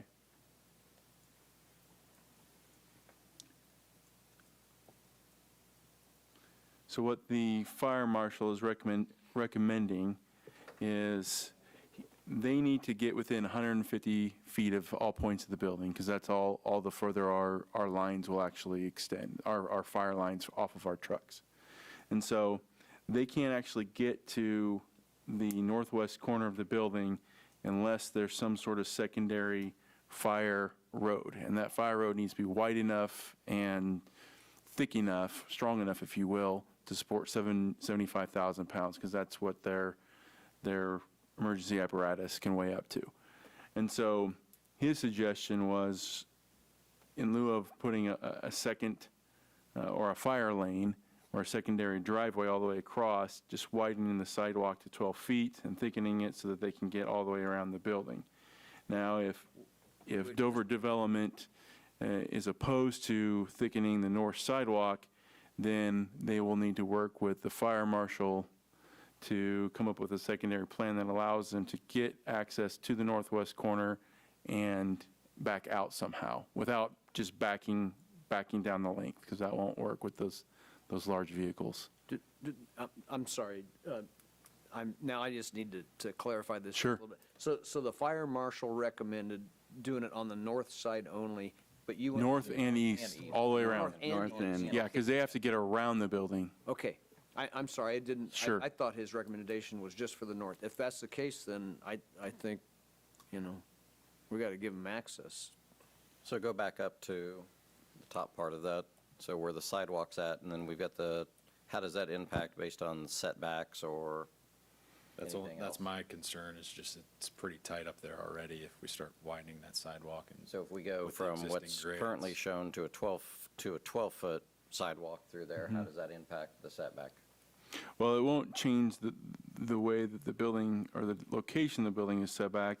There may be some grading considerations, but if you look at the elevations, the ditch doesn't drop off for several more feet. So I don't want to speak for engineers, but I think you could widen it and still fit it in.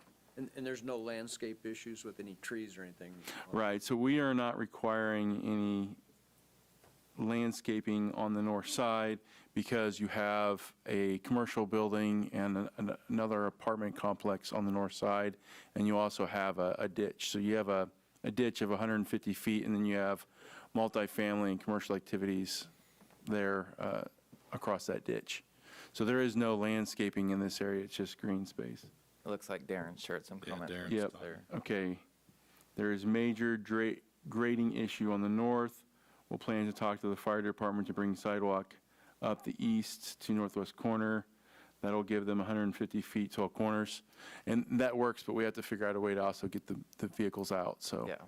But So I mean, we could are, change my friendly Yeah. amendment to say that we Work remove with the north side to keep it on the east, to work with the fire marshal to make sure that we have a plan to get the yeah, I apparatus think in and out. that's sufficient, just to make sure that they come up with a plan with the fire marshal that works for everybody's needs, I think is sufficient. And Darren just said, he texted me and said, if we just do the east, they can still reach everything within the 150 feet. Yes, absolutely. I don't think that's in question. The question is, how do they get back out once they get in? Okay. Right.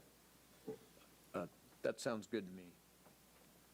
So what was, So mine was to strike the north from there to keep it to the east, and that they will work with the fire marshal to make sure that we have access to and from the building to get to that 150 feet. So I would withdraw my motion, and I would second Commissioner Gilmore's motion. okay, so it's going to read, the preliminary development plan shall be revised to show a 12-foot sidewalk running along the East side of the building. east side of the building capable of supporting 75,000 pounds in order for emergency apparatus to have access to the north and east sides of the building. And then did we want to add an additional for Turnaround. turnaround? And we'll work with the fire marshal to determine turnaround. Okay.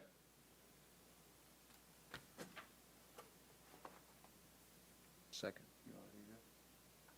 Okay. Do you have that?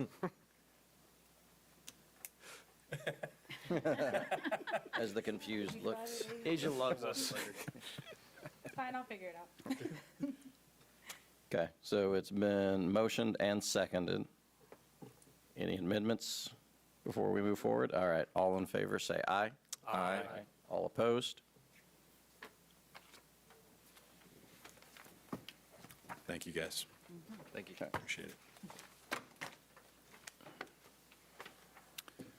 We have one more item related to this same piece of property, and that is the preliminary plat for the proposed Lakeview Estates Addition Number 2.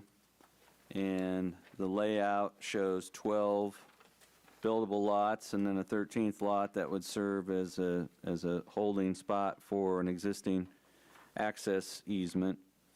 And I wanted to clarify that in 2003, when the property was platted, There were some things that were taken care of on that original plat, and first and foremost, 50 feet of right-of-way was dedicated for the east half of Ohio. That allowed for the widening of the street. There's a 150-foot drainage right-of-way for a drainage ditch along the north boundary, and that was dedicated to allow for city ownership and maintenance. The location and dimensions of the interceptor sewer line easement were tied down, and there was dedicated restricted access across the Ohio Street frontage, except for a 60-foot wide easement that provides access to Mr. Byquist's residence. We attached a copy of that 2003 plat in the packet. So what the request is here, now that we've recommended annexation and zoning classification, is to look at a layout that would create 12 building lots comprising of two blocks. 2 would have frontage on Ohio Street. The remaining would be accessed from internal streets. The good news is that we have Ohio Street that is built to a city street, full city street standard, so there's no questions about perimeter street improvements. There's a requirement that there be at least one public street access point on Ohio Street. It also directs the Planning Commission to look at the need for additional emergency access points in the subdivision. So in this case, we have the driveway curb cut right here, which is shown on the plat, which was approved as part of the site plan. We have the street opening here, and then there's an opening here. This is for emergency fire access to Stone Lake and also to get to Mr. Byquist's house. So we've addressed that point. There's a total of 729 feet of frontage on Ohio Street north of the houses. The plat shows a single public street connection, Anchor Drive, that would provide access to the internal lots. That extends eastward, and then there would be a 90-degree turn with Boy Lane, which would extend southward and either connect with Shoreline Drive in the Stone Lake addition, or it would terminate in a hammerhead at the south edge of the subdivision. So we would either have 2 public street connections, one from the south and Stone Lake and one from Ohio, or we would have a single public street connection and an emergency access drive here, which would provide emergency access to Stone Lake and another way into this development. And so both options would be consistent with the subdivision access requirements. So we have on the plat, there would be no more curb cuts. You'd have this, this, and this, and we have 2 street names. We couldn't find that Anchor Lane or Bowie Lane would conflict with any other street names in the city or county. You have the discretion to approve or disapprove street names, and if you think they would be confusing or too similar to other existing street names. We've got 9 lots in Block 1, 3 for the assisted living facility and future expansion, 6 for the townhomes backing up to the lake. There's 4 lots in Block 2, 1 for an office site, 2 for residential apartments, and 1 lot which is designated as an access easement. So we struggled to know what to do with this, but because it's in private ownership, it's simply designated as an unbuildable lot. It's not common area. It's owned by Mr. Byquist and will continue to be owned by Mr. Byquist. So we've looked at all these. They all have frontage on and access to a street. They're all proper width and depth and area dimensions that they are buildable. Obviously, the townhome lots are going to be impacted by the interceptor sewer in their backyard area, but we do think they're deep enough to accommodate townhome footprints. We have the Schilling, Ohio water line loop. We have the interceptor sewer that provides our connections. The plan for the initial phase is to run a water line off Ohio, come down here, tie it back into 8-inch water line in Stone Lake. That will provide a loop system with 2 sources of flow and will provide good fire protection not only for the assisted living facility but for the entire subdivision. The developer has the option of special assessing those improvements or financing them privately. We do have an application in requesting special assessment financing. The preliminary plans indicate that this entire subdivision can be served by gravity, and so because this is an interceptor, the Director of Utilities doesn't want a whole bunch of connections to it, so the idea is to collect everything and tie it in at an existing manhole to limit the penetrations and connections. What we've indicated is that basically the developers here would basically purchase storage rights in the detention capacity of the Knox sand pit, and that can either be done as the subdivision as a whole or as it can be done individually for the assisted living facility. There's not going to be any issues with the availability of electricity or natural gas. We would just point out that all electrical has to be placed underground in this subdivision, and it looks like Evergy is looking to place their electricity in the front along the streets, which generally means you have the little green boxes out on the street instead of the backyard. For schools, this would be in the Coronado, South Middle, and South High enrollment areas. There is no neighborhood parks in the area. The Jerry Ivy is considered to be a community park, but it does serve the surrounding neighborhoods. There is a park service fee that gets collected at the building permit stage. As we noted, at full build-out, we estimate that this subdivision would generate 1,133 vehicle trips per day in and out. And so what we don't know for sure at this point is the plan to extend Boy Lane to interconnect with Stone Lake Addition.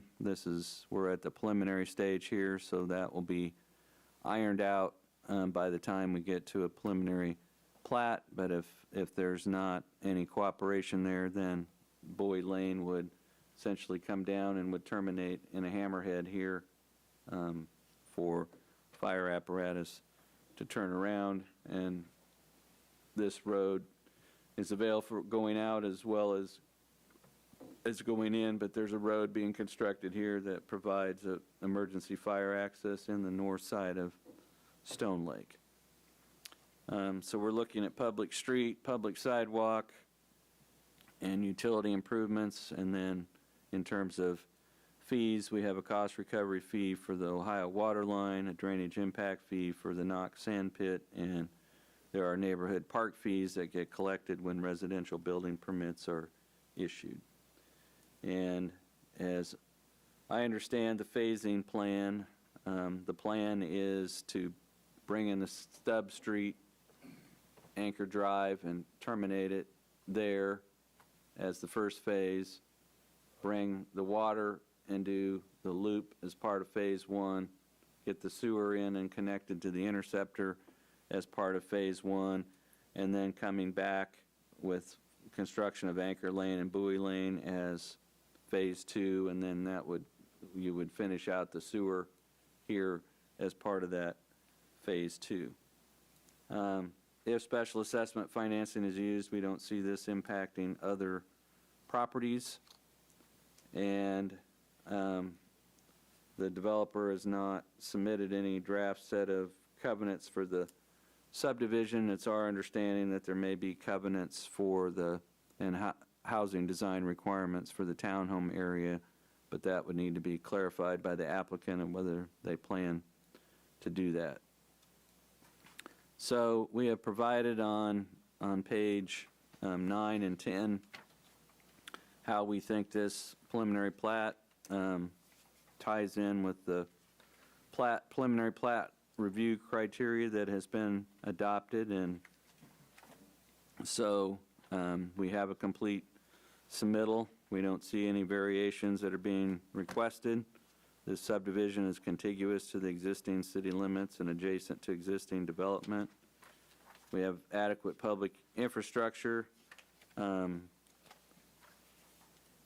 the police and fire protection and schools are adequate. We have Jerry Ivy Park, which serves as a neighborhood park. We have Ohio Street has been improved to city street standards. And the one positive about this property is there's good connectivity with the hike bike path and good connectivity to Jerry Ivy Park by direct connection from the hike bike path. So we have a plan that is consistent with the city's access management policies in terms of the number and spacing of curb cuts, and we've got adequate provision for stormwater runoff. So if you concur with those findings, our recommendation would be to approve this proposed preliminary plat with the 8 conditions that we've outlined on page 11. And one of those items, which is a minor item, but we caught it once, but it's still there. There's 2 lot 6s on the townhome lots, so those need to be renumbered. So, and then we would just want clarification of what the phasing plan is when this comes back for a final plat. So with that, we'd be open to any questions that you have about the plat layout, and any questions about phasing, we would defer to the developer. Questions for staff? Okay. Questions for applicant? Okay. Anybody? Citizen? Do you have any? If you guys have any questions, happy to stay. No? Okay. Anybody online? Doesn't appear so. Okay, so we'll take it back to discussion. I didn't know if the, I don't want to misspeak, so either the applicant or the engineers for Cobb Valley confirm that we're correctly describing the phasing plan.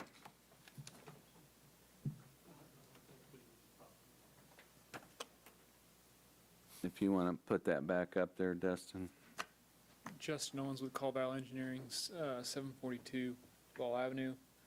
The only correction I have as far as phasing, we're planning to take Bowie Lane all the way to the edge of the property for that lot 1, block 1.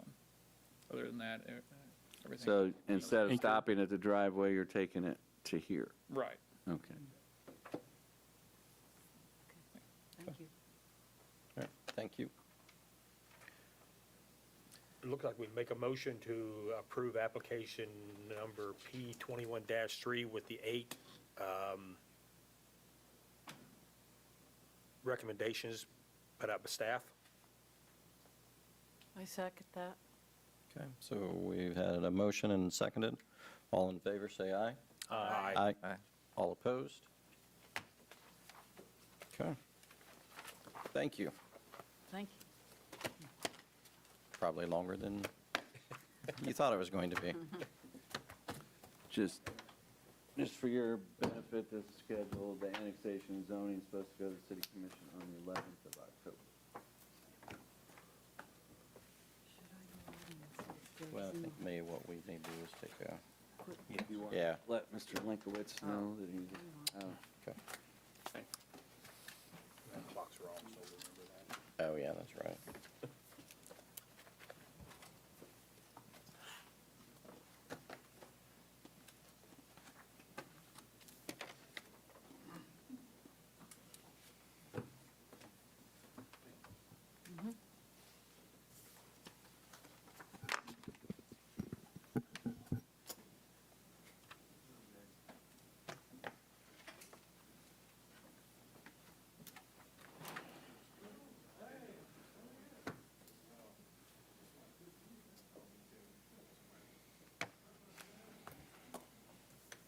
No, he can come back, Dustin. Yeah, he's on his way.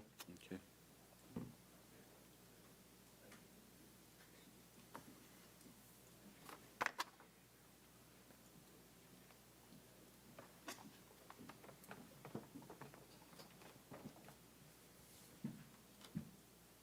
It's all yours again. Okay. Not gonna lie, that took longer than I thought it would. We want to request a break. I think that's a great idea, so Yep. would now be good, or an okay time for a break? Yeah, if you want to All do right. that. So we got, I'm assuming that's an emotion, That's a motion. and Second. It's your, Second that? your Okay. discretion how many minutes you're going to give them. let's go with, you want 5 or 10? 5. Fine. 5 it is. Sorry, who motioned, seconded, I'm sorry? I did a motion. I seconded. Thank you. I think everybody seconded it. And then, yeah, that's all approved. Third, fourth, fifth.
Old news.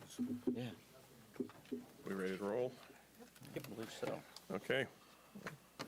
We'll call it back to order.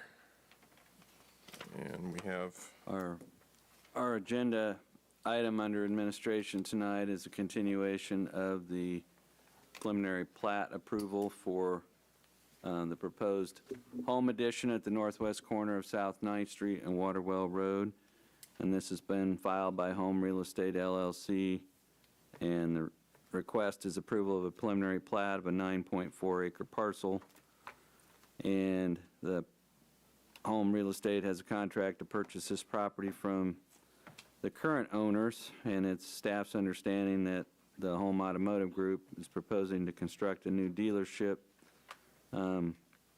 At this time, it's unclear which lot or lots the dealership would occupy. So in order for the unplatted portion of this property to be rezoned, it needs to be platted. So at your last meeting, you recommended approval of Plan C5 zoning and a list of permitted uses. At your last meeting, subject to satisfactory platting of the property. You also agreed to defer the requirement for submittal of a site plan or site plans. In our original submittal, we didn't receive a drainage study. We did ultimately receive a drainage study, and we requested as part of our initial comments that the status of the east-west road coming off 9th Street be clarified. We still have that question, but to relate back to the proposed design, the applicant is requesting 2 curb cut openings on South 9th Street. They're requesting one opening to be located within the proposed 255-foot wide access break that's shown on the plat drawing, and then one at the north edge of the property. All platted lots in the city of Salina must have frontage on and access to an approved public or private street. And specifically, the zoning ordinance, section 4209, states that all platted lots, zoning lots, and lease sites shall have a minimum of 35 feet of frontage on an approved public or private street. And so the purpose of that frontage requirement is to avoid the creation of landlocked, inaccessible lots. And so as we've reviewed this plat, proposed Lot 1 has frontage on and access to South 9th Street. Lots 2 through 5 have frontage on but no access to Waterwell Road. First of all, there's restricted access there acquired by KDOT, and secondly, the terrain elevation changes don't allow for physical access to be made. And that leaves us with lots 6, 7, and 8 that are essentially landlocked.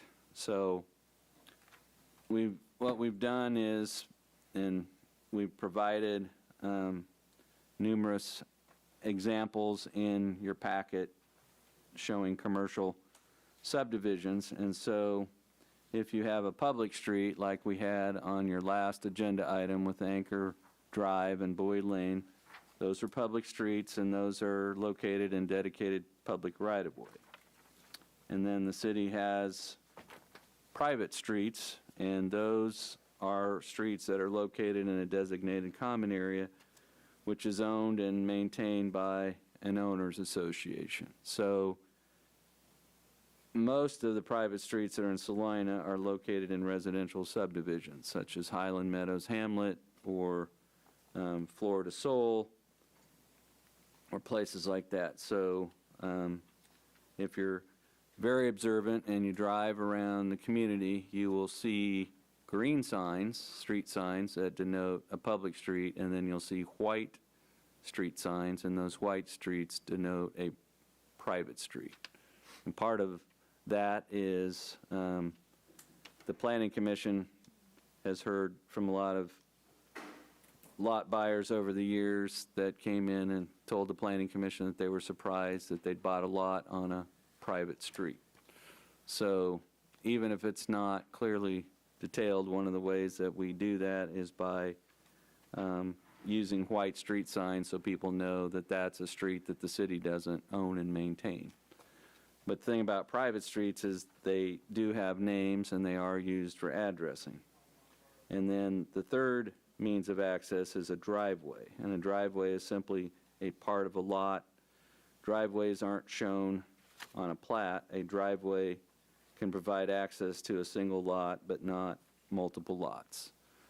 So when you were looking at the plat for Lakeview Estates number 2, the driveways that were on the assisted living site didn't show up anywhere on the plat because those are just part of private property. So as we've reviewed this, it appears that lots 6, 7, and 8 have frontage on a driveway, but not on a public or private street. The roadways labeled as a private street, but private streets are named and they have to have a certain amount of right-of-way and paving width, and they're identified as common area on the plat. So we have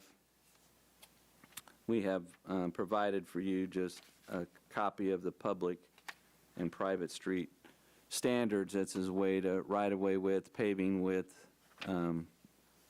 those standards that the city has adopted. So the applicant has indicated that they're trying to maintain maximum flexibility. From staff's perspective, maximum flexibility would be to either plat this as a single large lot and carve out a separate lot later using the lot split process if there was another user or use that came along, or to plat the rear portion as a single lot and provide at least 35 feet of frontage on 9th Street. And so from staff's perspective, it's the proposal to create multiple lots in the rear that are landlocked with no street frontage that is what is complicating this plat and making it difficult for staff in its review. The other issue deals with drainage. The original plan showed no on-site detention ponds or easements or basins on this property. So that led staff to conclude that the plan was to send the runoff from this site into the Long MacArthur detention pond. We've identified there was a need for as-built plans for the pond and drainage calculations confirming that the Long MacArthur pond has adequate capacity to accommodate the runoff from all 3 properties. We indicated a need for some written authorization from the owner of the pond saying it was okay to send water from this property onto the property, and then if there's going to be a shared pond, there needs to be a shared usage and maintenance agreement. So in your packets there, the applicant has obtained written consent from Long MacArthur Ford to utilize the existing pond, and they have prepared a draft shared usage and maintenance agreement, and those are attached in the packet. So what has not been resolved is the capacity of the Long MacArthur detention pond to accept additional runoff. And so what you don't have in your packet is a letter from the city engineer approving the drainage plan for this proposed subdivision. And that is basically what we're trying to confirm, is that we need some sort of analysis that says that the pond, as presently designed and built, has a capacity of X. And if you send all the runoff from this 9-acre site into the pond, you'll need a capacity of Y. And either the pond as built can accommodate that cubic footage of runoff, or it cannot, and it needs to be modified. But we are not at a stage where we can answer that question of whether the pond as built can handle the additional runoff, or the pond as built could do it if it was physically modified. And so those What we do know is that we have the permission of that owner to send water there. So I believe that is a for sure consideration for a final plat. The purpose of a preliminary plat is to determine whether the development plan as laid out is feasible. And so with the approval, written approval of Long MacArthur to drain this water into their pond, then it becomes a physical and engineering question and not a question of whether they have the permission to do that. But if we can address the lot frontage, street access questions to your satisfaction, you could today approve a preliminary plat subject to any conditions you think are appropriate. You could recommend consideration of this application be postponed to allow revisions to be made to the plat or to obtain additional information about drainage, or you could vote to deny the proposed preliminary plat if you don't think it meets the preliminary plat approval criteria, which we have provided in the previous agenda item. So if you choose alternative one, we would recommend that it be subject to the following conditions and corrections: that only a single curb cut may be constructed within the 250-foot access break, that public or private street access must be provided to lots 6, 7, and 8, or the lots must be eliminated or merged into a single lot. The developer shall obtain a letter from the city engineer approving the storm drainage and detention design plans prior to final plat approval. The developer shall execute and record a shared maintenance agreement or private covenants providing for the maintenance of the shared detention pond. Again, that would be prior to recording of a plat. The developer shall be responsible for installing all on-site and off-site public improvements, including the extension of public water line and sanitary sewer line along South 9th Street and Waterwell Road, and any required expansion of the Long MacArthur detention pond. And that we would receive a revised preliminary plat with all of our corrections prior to acceptance of a final plat application. So just to clarify, it's staff's view that you don't have the authority to approve the current plat layout without granting a waiver to the lot frontage requirement and making findings to justify such a waiver, and articulating the alternative means of access that you are approving and how that will be owned and maintained. So any action that's taken tonight on the preliminary plat, we have to somehow resolve the lot frontage street access question. And Dustin, I don't know if you have any of those examples that are in the packet in there that can be displayed, or even the aerial photo, or do you have any items related to this agenda item? Yeah, I've got the plat up, but I can look at those other examples.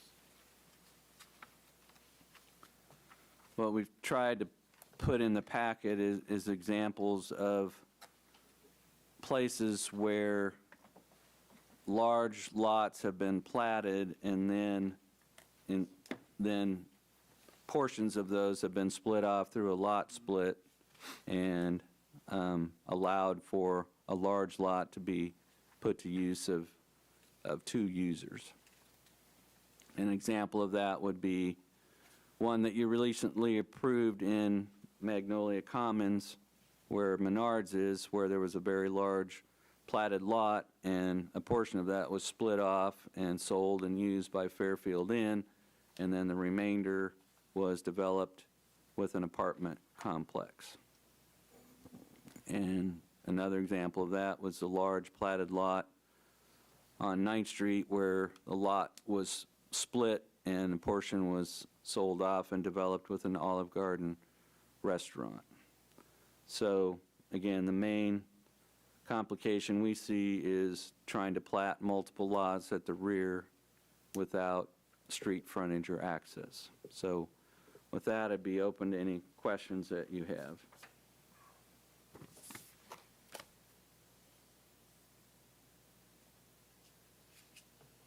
Any additional questions for staff? One thing that many of the plats up and down 9th Street have that this doesn't appear to have is a public street coming in off of 9th Street, such as we have with the street next to Olive Garden. So we just need some clarification of what the plan is and what those strips are that are shown on the plat drawing, what those are intended to convey. So, Destin, you have the plat. So, these, to be on a plat, should either be a public street or a private street. And if they're a public street, this would be right-of-way, and these streets would have names. And if it was a private street, this would be common area, and these streets would have names. But we don't have either on the drawing, and we're not able to determine what those are intended to be. So are we unable to really make a decision on this until we know exactly, what their intentions are about either putting? Well, we need some clarification of that. What staff has suggested and what has been done in other situations is that you would leave this just the same. You would take a strip of land here, and this would be part of the, so you would take this and make this a rear lot. You'd get rid of this, and you just have a strip here, whether it's 35, 40, 60 feet wide, and this would be part of the rear lots, and then this rear lot would have frontage on and access to a street, which is 9th Street, and this property would have frontage on and access to the street. It is trying to divide these up into individual lots that creates the complication.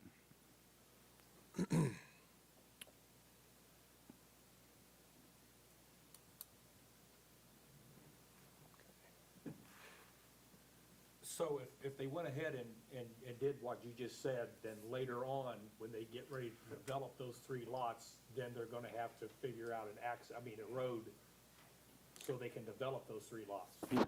The real question is why it needs to be, it's just a difference in the definition of flexibility. From staff's perspective, it's more flexible to plat big open lots and then split them up later if need be. This is predetermining the lot sizes, and then if you have multiple lots, then you're going to have either public or private street access to those lots. So, Dustin, I don't know what you can do in the way of aerial photos, so I can provide some illustrations. Can you put up an aerial photo of the South 9th Street corridor? What specific portion of the corridor would you like to look at? Anywhere from Schilling to Magnolia. Okay.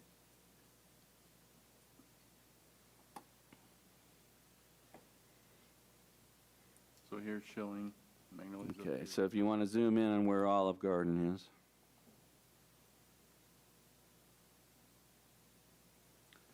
So one option for getting access to the rear portion is to plat a public street, and then this public street provides access to this area back here.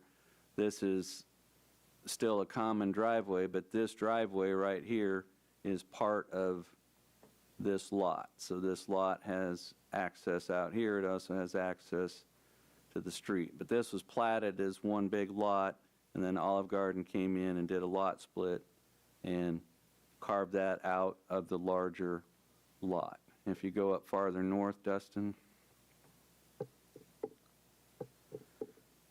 So this is Tucson's, and the building that's south of that, this is a building, a hotel that's tucked in behind.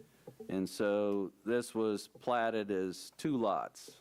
There was a lot here, and then there was one big lot that went all the way back here. What they did was they split that, and this piece right here is owned by this property in back.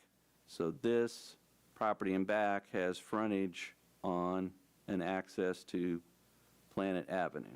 So this is just a driveway, but it's part of the rear lot. And so one option for the home addition property is to take the property that's tucked in back and bring a flag or finger out to take this property here and to bring the ownership out here, and then it has frontage on and access to a public street, making it a building lot and eliminating the need to show all this on the plat. So if this is going to be part of the plat, then it has to be a public or private street, and this has to be a public or private street. But a driveway would not be generally part of a plat. And so we just need to clarify what the access plan is. So we have precedent that it wouldn't be a problem to do a lot split or a replat down the road. Correct, or a lot splits generally are done when there's a large lot and an individual use doesn't need that whole lot, they only need a part of it, so they split off and only buy what they need, leaving the remainder. So in the case of the Fairfield Inn case, that lot had 12 acres. They didn't need 12 acres for their hotel, so they did a lot split of the 12 acres, and they took 2 acres, and the apartment project that you reviewed took the rest. So this is all one big platted lot, and Fairfield Inn came in and said, we just want this part of it. And so this was split. It didn't require any planning commission action. They just recorded a lot split in the Register of Deeds office, leaving the rest of this there, which is now being developed as an apartment complex. So we're just citing those as examples of what staff views as flexibility. Understood. Would a representative from the applicant like to come forward and maybe?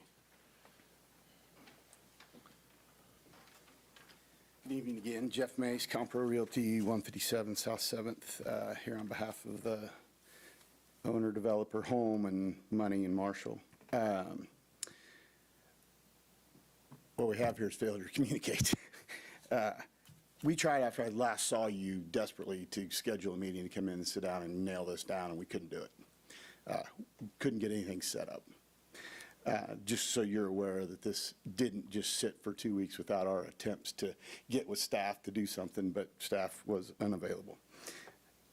We don't understand the question. The plan is for it to be a private street. And the plan right now, which Mr. Holm and Mr. Marshall are talking about, making this a private street and sharing in the expense, exactly how they did it north between MacArthur and Marshall. It's worked well for them. Mr. Holmes, at this point, is in agreement with that. But we were defining this private street as street frontage access to all the lots illustrated in the plat. And for some reason, staff's calling it a driveway. If there's further distinction that Earl's Engineering is not clear on, that needs to be denoted in the plat, fine. But it's our intent that that is a private street, as it states there. It's just going to be a private street rather than public because of the nature in which Marshall contributing towards, they're going to share in the expense and make it private access to all those lots. I understand staff's point, but when you get to split a platted lot one time, and then you get to come back and replat.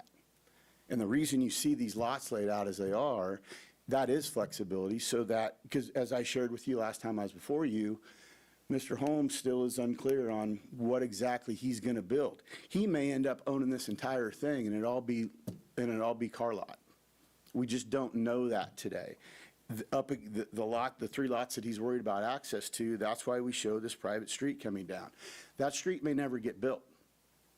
But in order to plat it and have this number of lots, we are defining where that would be so that we do have access to all lots. Explain to me what I'm missing. Okay, what you were missing, if you want to go to the aerial photo, Dustin, is a driveway between Long MacArthur and Marshall Motors is not a private street. It's a driveway. It's not a private street, and it doesn't provide access to any property that doesn't already have frontage on and access to a public street. What do we have to do to denote it as a private street? I mean, what is missing on the plat? It says private street. Okay, if we're missing a name. A private street has to have a certain amount of right-of-way, it has to have a certain amount of paving width, and it has to have an owner's association. It has to be labeled as common area, and it has to have an owner's association formed to own and maintain that. Happy to accommodate. So all that's going to be done. Well, yes. But again, that was the whole purpose of trying to get with staff so that we weren't standing here doing this. And I believe my last email to you was, so you're refusing to meet. Because you just kept saying, it's as simple as, is it a private or a public street? You have to access. I mean, Earls is fully aware that we have to have public access to, we have to have access to all these lots in order to plat them. But we've spent 2 weeks and we haven't gotten anything done to that end, to the details that you want to that you're requiring. We have no issues with any of that. None of it, but if unclear it doesn't what get you built, need. it's going to have to be vacated later. Okay, which you and I have talked about privately.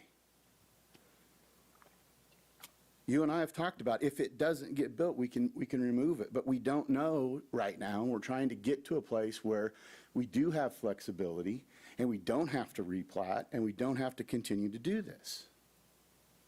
And I think this layout accomplishes that in a lot of ways, because we can come in and split and do these lot splits, and I don't know what we don't know. And if it's going to be a hotel up against the interstate that needs 2 of the 3 lots. So we have no issue with accommodating on the plat the requirements that, on the final plat, the requirements for the private street to define that. And again, we denoted it as a private street here and tried to get with staff to clarify way before this. The drainage study was submitted on Thursday. According to Mr. Mills, the pond is more than adequately sized. We took pictures of the pumps. The drainage study was submitted on Thursday. Staff hasn't been able to get to it to give us the report. But it's been submitted, it's there, and according to the engineers, or the private engineers, it's adequate, it's there. If it's later determined by staff, relative for your actions today, if it's later determined by staff that it fails in some way, then that's something that Mr. Holm and I will take up with the current ownership and get that cleaned up as far as who's going to expand and who's going to pay for what. That's all part of the reason we're here before you today, is because these actions are contingencies of the contract. So we will clean that up, but staff has a drainage study. They got it last Thursday. As for the written authorization, we received that from MacArthur. We do have an agreement in place, but we can't sign that agreement today until Mr. Holm is actually a party to it. He can't be a party to this drainage agreement until and we'll have the exact same agreement privately between Marshall and Mr. Holm relative to the maintenance of the lot, or of the road, in the association that manages all of that. But it's all PDD, which is the action you took at the last planning commission. So when we come forward with a site plan, if it's just Mr. Holm's auto dealership and it's taking up these front blocks, and we're going to define that street, and you'll have all of that at that time. All that has to come back in front of you to go forward anyway. We just need to know, do we have it platted? Do we have it zoned? So Mr. Holm can move forward relative to the contract, and what requirements are you requiring? So we have no issue with any of the private street. It was intended to be private. I mean, I stand here in front of you a little frustrated because I feel like I look foolish and falling short here, but it wasn't for a lack of trying on our part. I understand, and I'm assuming it's safe to say that time's obviously a factor here. It's a Yes. financial component as well. I mean, if you guys are excuse me, I'm sorry to interrupt. No, go right ahead. If you guys are comfortable, and from a preliminary standpoint, we will get with staff, hopefully, to get the requirements of the private street addressed in any way necessary as a contingency of the final plat approval. As far as I'm concerned, everything else, and Mr. Andrew, please correct me, but I think the rest of it staff has, is that right? Yeah, my suggestion would be that when we send out written comments about the status of that street, and we get the response back in writing that it's not a street, it's a driveway, then the written response back from the engineers telling us it's a private road, it's a driveway, we don't need turnarounds because it's a driveway. We tend to rely on that information because we have it in writing. And so my only suggestion is if something's going to be a public or private street, then the engineer that's responding to our comments should tell us that. My second comment would be that Mr. Hers and I worked till or past 9 o'clock every night last week trying to put together the packet for today's meeting. And every project in Salina, time is of the essence, and we understand that, and that's why we put the time in, and that's why you didn't even get a full report till Monday on the project that was before you, because there's not enough hours in the day for us to do the level of professional work that the Planning Commission expects. But it's certainly not for unavailability or putting in the time. But when I get a written response back from an engineering firm telling me that it's a driveway, not a street, that's what I'm going to go by. Understood. And I think I can speak for everybody. Nobody's questioning the work ethic of staff and the number of hours you put in. It's obvious you guys do a lot. I guess the question I have is what can we do this evening to get this moving at least a step in the right direction? We wrote our staff report in anticipation of this reaction. So if you look at item 2 there, it says that public or private street access must be provided to lots 6, 7, and 8, or the lots must be eliminated or merged into a single lot. So we have been told that private street access is going to be provided to lots 6, 7, and 8, and that addresses that question. Okay. But if we knew that, we wouldn't have written the report this way. We have no issue with any of staff's 1 through 6 relative to your action this evening, if you are comfortable in doing so. And please don't construe my comments as, I just want you to understand that we deal with these guys all the time, and they are incredibly professional and helpful, and don't construe my comments in any way, but I don't want you guys to think that we weren't trying to go get this sorted out, so we weren't before you today with you going, what should I do or what shouldn't I do? That was certainly not my intention. I think what we have here is kind of a symptom of, and it's growth. Yeah. We've got a lot of growth, which is good, but that comes with some hiccups and speed bumps and a little bit of growing pains, pardon the Well, I told term. Mr. Hers at the break when we were outside, I said, Manny, you remember there were times that we had planning commission, there was times that we wondered if we should have planning commission or not for a lack of agenda items. Those days we're not faced with those today, so. And I would point out one other item, and it's simply you can't get time or anything reimbursed, but I went to the city commission last night taking your recommendations on the Agri Center project and received an email right before the meeting saying that plans for that had been dropped and they were withdrawing all applications. So that is it's a lot of staff and commission time and effort to get those things through, and I apologize to the city commission. I said I wouldn't have put it on your agenda if I'd have known that, but drafted ordinances, brought your recommendations, all that, and so that is not moving forward. But sometimes staff is putting time into things like that, and there's no result. Okay. Any So- other questions of me? So your comment was that you have no issue with any of the staff recommendations, No. 1 through 6, that are on page 4 and 5? Nope. Okay. Because that item 2 there gives the choice of either public or private street or not having multiple lots, and the answer is it's going to be a private street, so that addresses that item. Okay. Any questions for the applicant? So I guess we're open for public comment. Is there anyone who, thank you. Yeah, this was not a public hearing item, so Oh, we didn't, yeah, we you're right. didn't, we didn't Sorry. send notice out to, My apologies, I was on automatic pilot. on this one, so. We do have Mr. Holm joining us in Zoom. I'm not sure if he has anything he'd like to add or not, but he is with us on Zoom. We'd sure welcome any comments if he has them.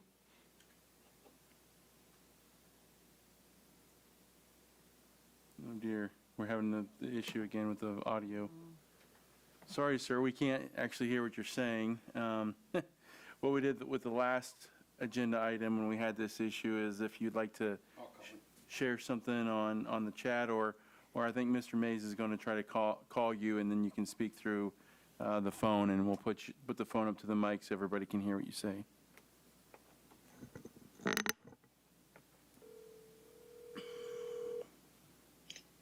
Hello? There you are. All right.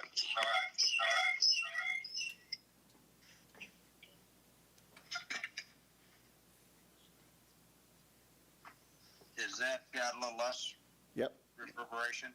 Yeah, there you go. I think we're good. My comment, I guess, would be that very impressed with the city staff and also the planning commission. I know you take your job seriously. It's very obvious by the work that's put in and deliberations that take place, the questions that the planning commission asked. We are trying to purchase a piece of property for future leadership, and it's no doubt a little larger lot than we may need in our current plan, but we're not exactly sure what all might take place. So I'm relying on Jeff Mays, who's very skilled in this work, and hoping that what we can come up with is appropriate for the usage and meets the city's standards in terms of usability, public safety, and aesthetics. So we're very anxious to try to do what we can to meet those requirements.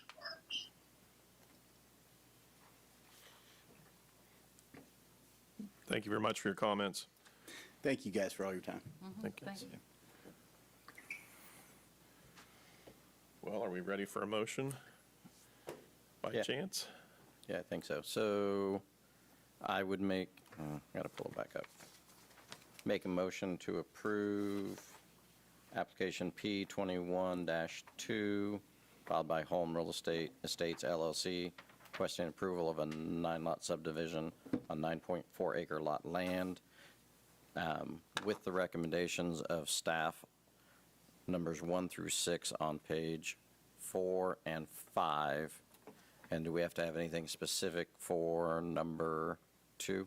No, he's indicated their choice is to create a private street, and that's what their option they've chosen, and so the layout of the multiple lots works if we have a private street. Second. Okay. It's been motioned, it's been seconded. Those in favor say aye. Aye. Opposed? Okay. Yeah, the request to rezone this property should be going before the city commission on Monday, and their action will be, if they approve it, it will just be subject to coming back with a final plat.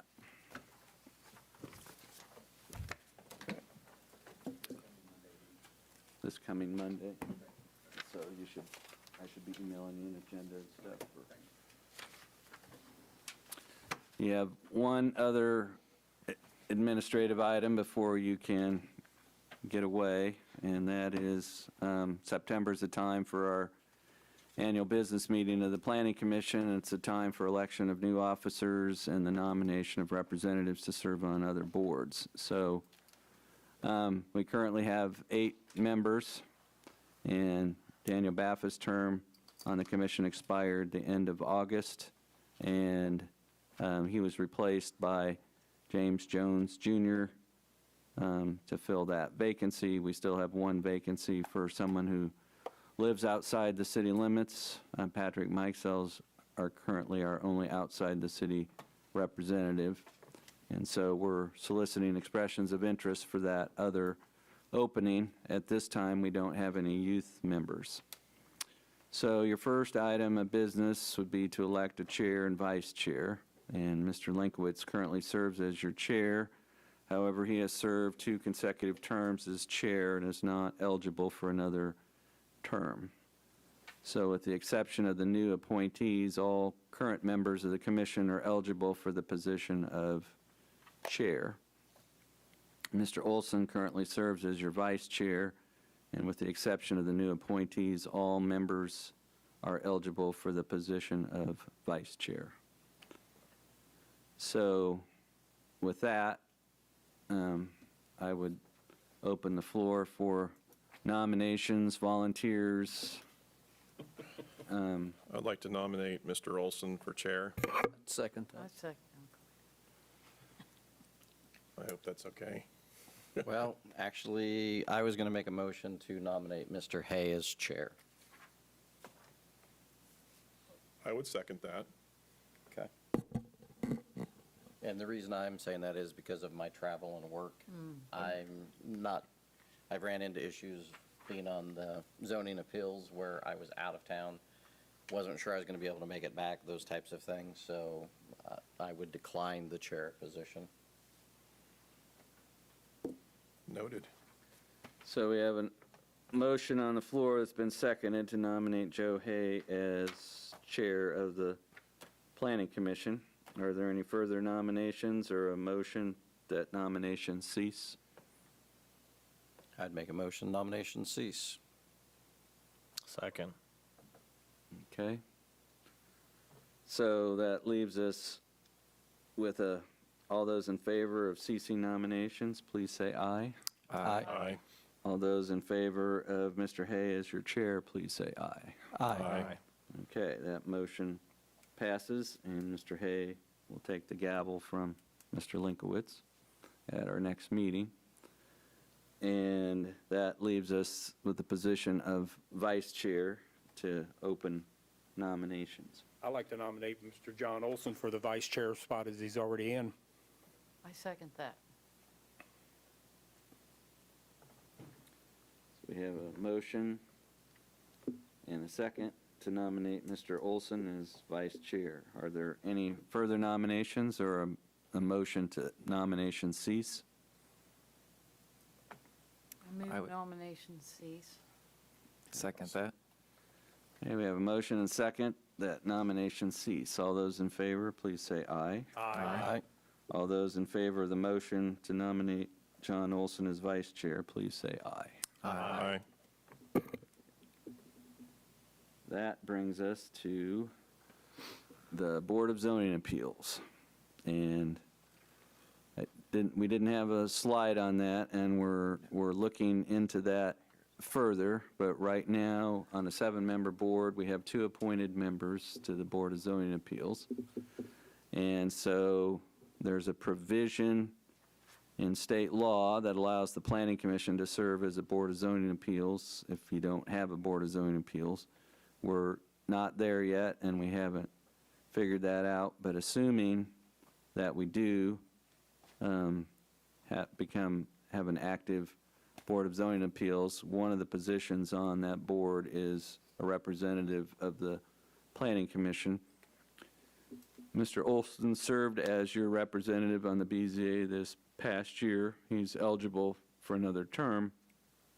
Any current member is eligible to serve on the Board of Zoning Appeals. The BZA meets on the third Thursday of each month, although we haven't met since, what, March or April? I think it's April. Yeah, probably April. We have not met, and we had a couple resignations, and we've not either been not adequate expressions of interest, or we haven't got sufficient attention to get more appointments. But nonetheless, assuming that we do reactivate this, we need a person to either volunteer or be volunteered to serve on the Board of Zoning Appeals. And I've been on it for the last 2 years. Yeah, I believe that's correct. Okay. Yeah. So am I still eligible for that? Yeah, there's no limits on, as long as you're on the Planning Commission, you're eligible, and there's no, to be chair, you have to serve on the Planning Commission for at least a year. There's no requirement for that for the BZA or Heritage Commission. So any interested member who wants to double dip can do that, so. You want to do it again? He likes their current schedule, I know that.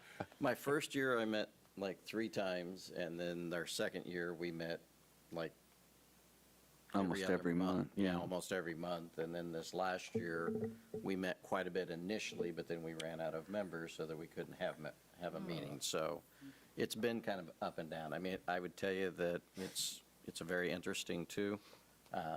My concern with it, for me going back onto it, is just my work schedule type situation. That's relatable. Because this last year, I was the chair of it, and I had to miss a couple of meetings because of work, and then we didn't have meetings. Yeah, we were on such a tight margin that if we'd had one person miss, then we didn't have a quorum and we couldn't meet, so.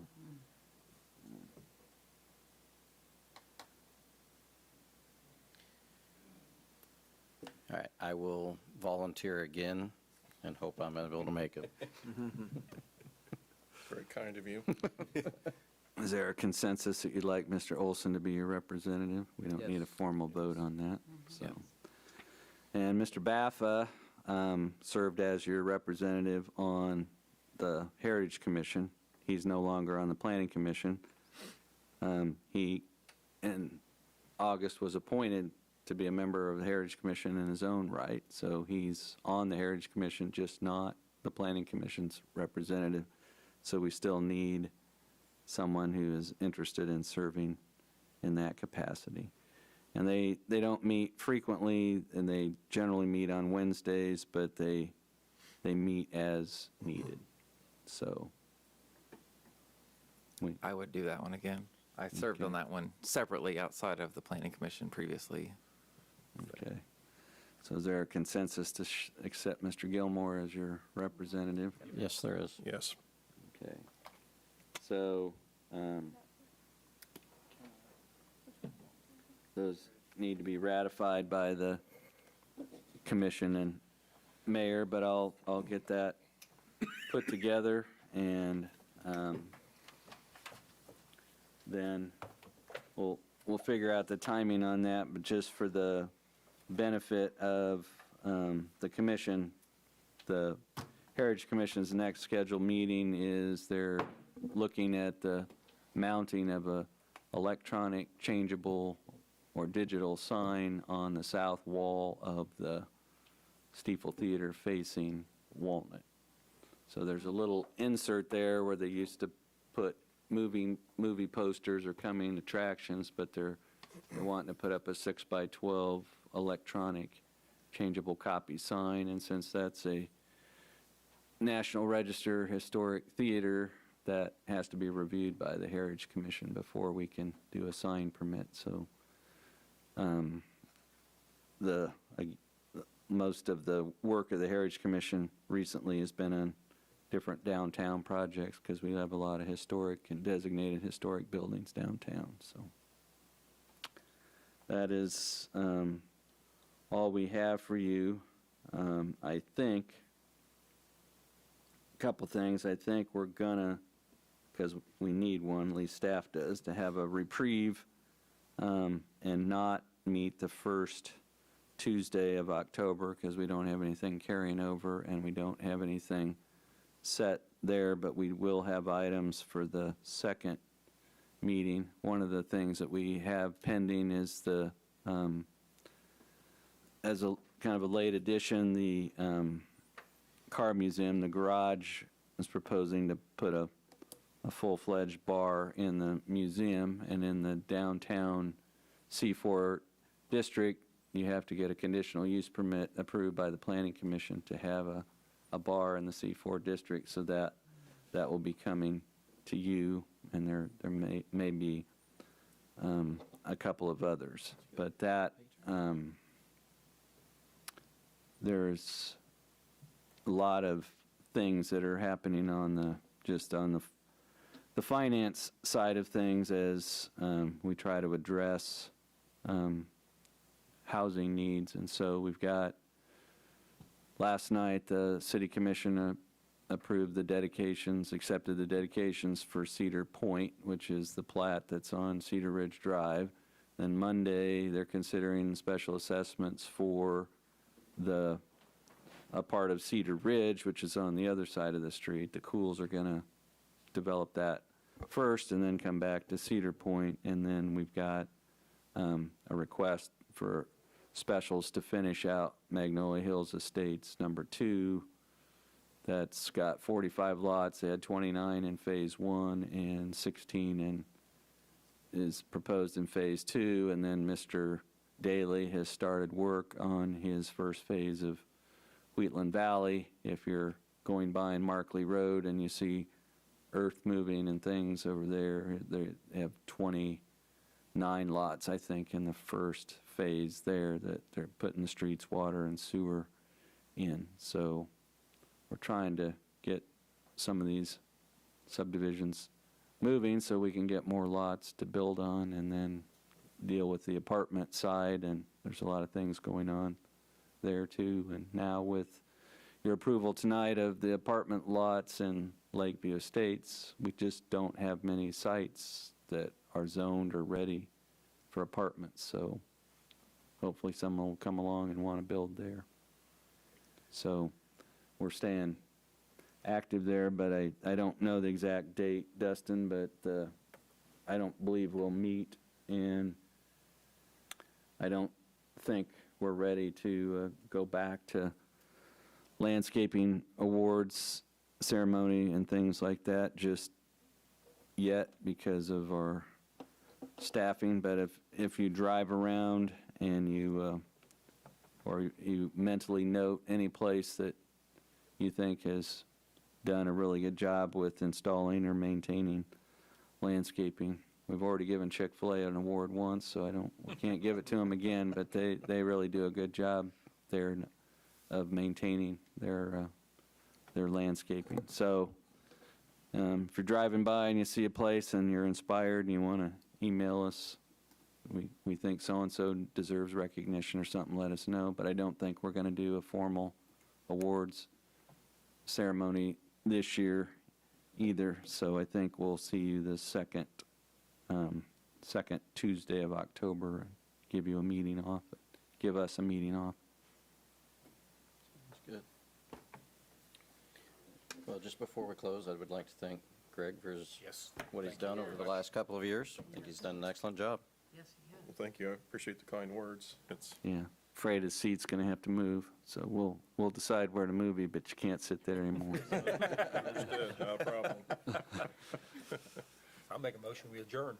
Well, I think we obviously don't have any public comment unless somebody Do we have pops. anybody We have there? no one else on Zoom, so, and no one in the room. I think we're ready to go then. So, I second that. okay. Motion to adjourn's been seconded. So those in favor say aye. Aye. Aye. All those in favor, get up and go. Adjourned. That'll be the